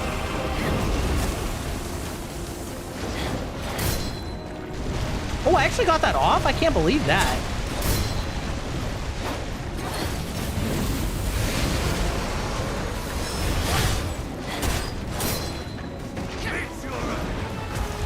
Okay, all right, cool. All right, we're chilling.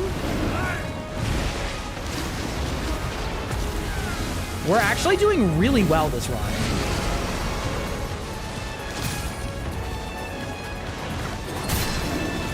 Oh, okay. Yes, sir.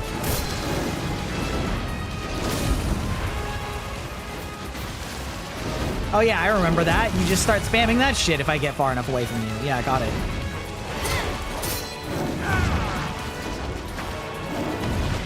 Okay. No, don't run. Yeah, you ran because you're a little bitch like that.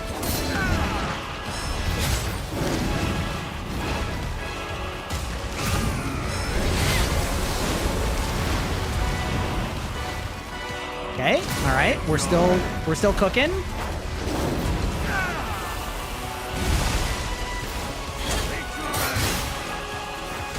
You can fuck anything with enough courage and effort.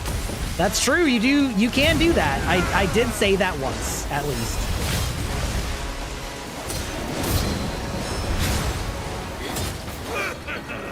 Okay, hold on.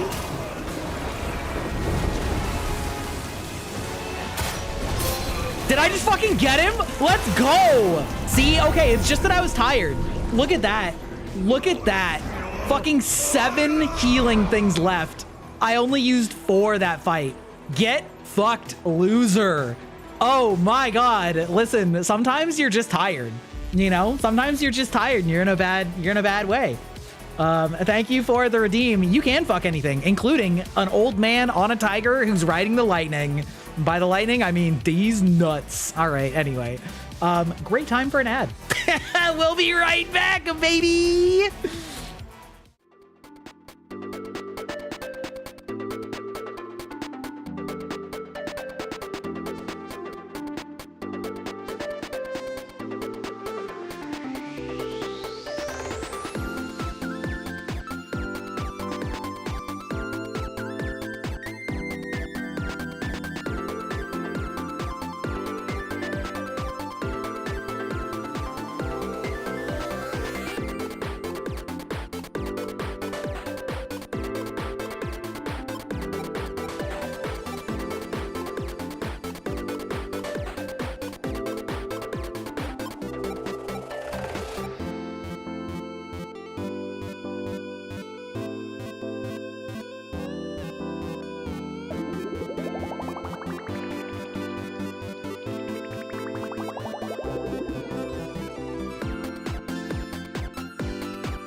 Okay, we're back. All right, listen, we beat that boss really fast. Also, I guess glad that I went and did that other stuff first.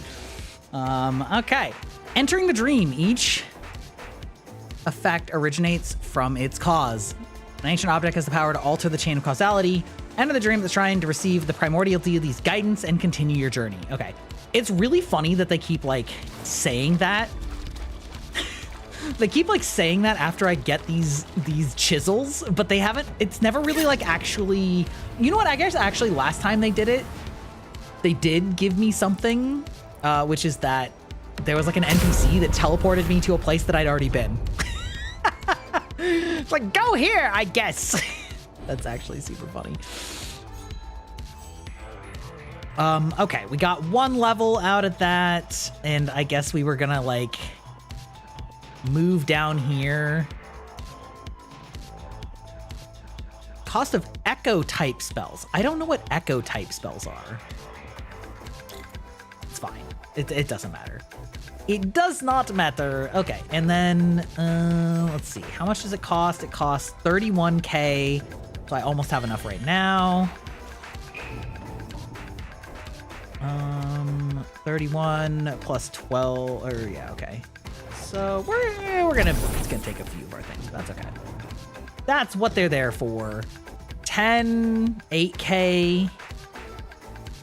It's actually pretty close. Go with that.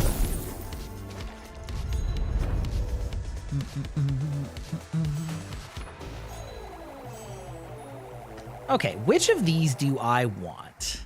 Use V-tempering to increase your weapon's magic potency. Right, I wanted the leeching one. Yeah. Yes. Also, where do I get that one? That's the real question. Slightly increase your strength control. Nobody cares about that. Strength, agility, magic. Oh, so I would have to put it... Ah, okay, so the leeching would be instead of corruption. I mean, I don't know. Okay, well, we'll see. It's good to have. So where is that final? Where's the final one here? Surely. Oh, here it is. Right. Yeah, the last acupoint. Requires cyan feather chisel. Okay, so I'm still missing a chisel, it sounds like. Okay. Oh, wait, no, and then there was also... No, okay, it's neither of those. All right, sure. Okay, we'll rest. We'll see what they have to say after we enter the dream. Like, where did I miss? Is this gonna be another one of those, like, actually, you need to go somewhere? No? No, it's not. Oh, here's my runes from last time. Got it. Runes, yeah. Okay.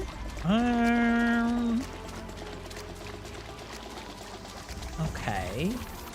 Oh, wait, is this open now? Is there, like, actually a new way to go over here? Oh, that's exciting. Okay, all right. Well, we found a place to go. Because I feel like I've been pretty thorough in all of the places before this. Maybe not full complete, but like, I go pretty good. Pretty good. Pretty complete.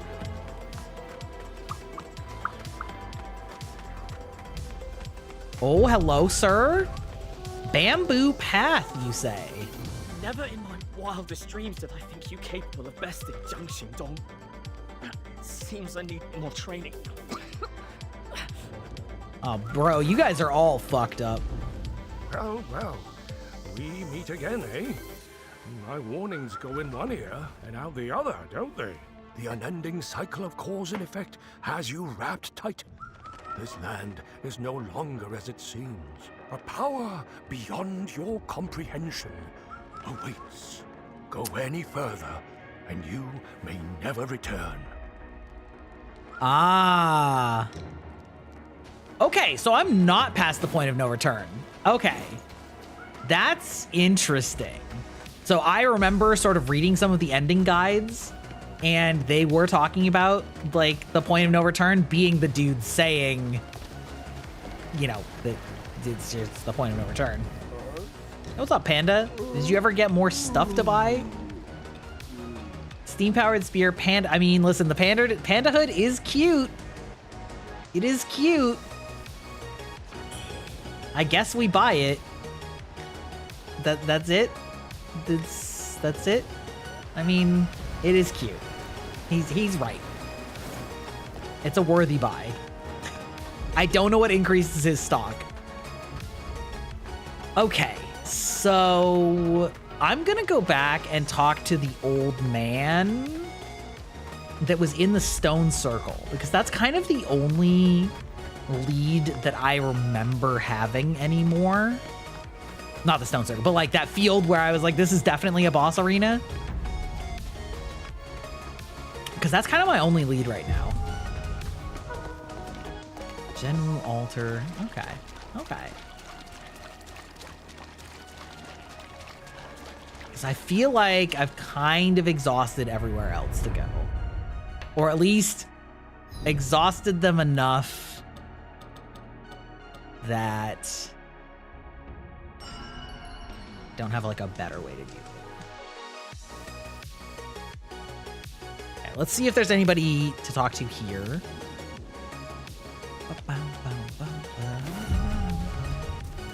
Or are they all gone? No, they're not all gone. What Okay. treasures do you have for me today? Oh, good heaven. Tortoise ingot? Okay, great. I mourned the What did loss of you those treasures. give To me? think you'd bring Sovereign's them to me. Dragon Rose. Okay. Of fate oh, works that's in kinda mysterious ugly. ways. 1,200. All right, I'll cough up and buy those. What treasures do you have for me today? Let me make an assessment. All right, let's check out our new drip. We got Sovereign's something. Sovereign's Dragon Robes. Oh, I see. Oh, that's Mad Doctor's. Oh, the Mad Doctor stuff also looked sick, and I never put it on. Okay, yeah, you're okay. You're that. Yep, you're definitely pretty fucked up. Let's check out the Mad Doctor drip, because I was a fan of that thumbnail at the very least. And then what is? Do I have a Mad Doctor's hat? I better. I mean, maybe there isn't. I feel like there should be though. Let me check and see if this guy has one. Yeah, that's good looking. What treasures do you have for me today? Let me make an assessment. Cleric, Ming. Okay, so it must have been from the other dude, maybe. Hey, you made I got some new stuff for you. stuff for you. Snowfall Palace, Mad Doctor. Oh, Come back soon. okay. Maybe I didn't get that, but it is just like a nice little. We love our face coverings here. We love our masks.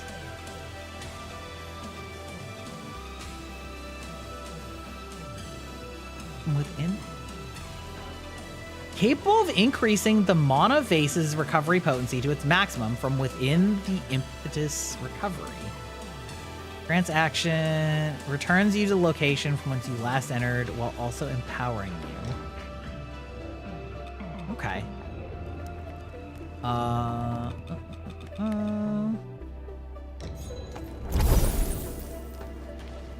Hey, you made it.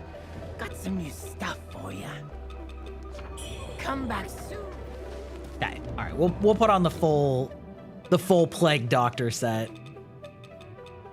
for good measure. Yeah, we love that. All right. We love thief maxing.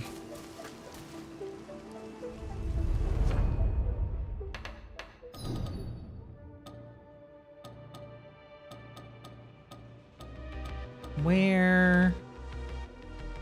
Yeah, the avian dwelling was sort of the like midpoint. Okay. Okay.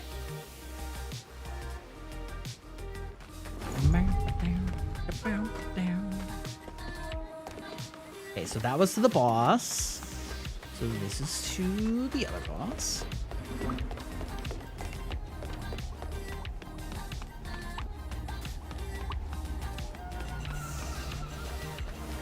Okay. Let's see if you have more to say now that I killed that dude.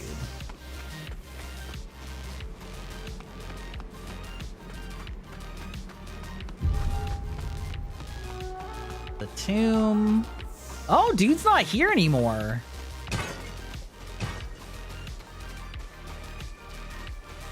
Hopefully I didn't get like point of no return on this one.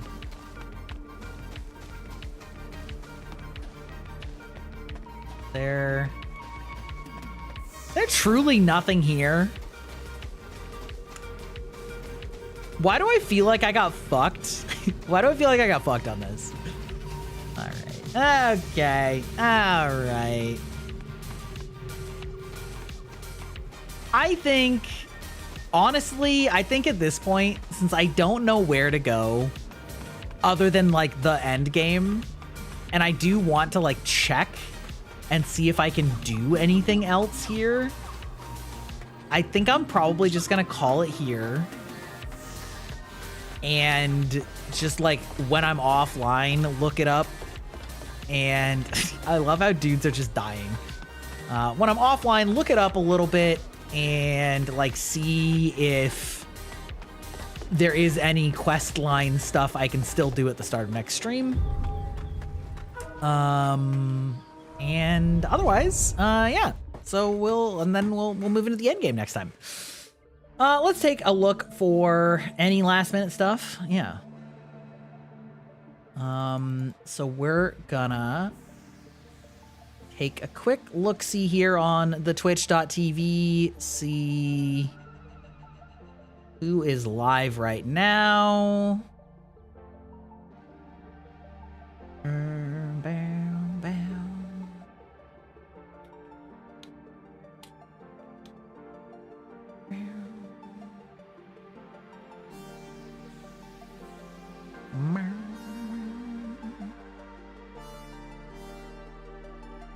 Let's see, what do I want to send you all over to?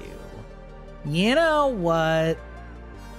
We're gonna send y'all over to... Oh, she's probably gonna end soon. Because I know she's in my timeline. Let's see, how long has Siri been going? Just started. All right, perfect. We're gonna send you over to Siri. She is a sweetheart. Doing a chatting segment. She is the amazing, like, Sphinx belly dancing VTuber. Very sick, very cool. You can say hi to her if you want. And we'll be back on Wednesday. Wednesday. Okay, hope you guys had fun. Bye-bye.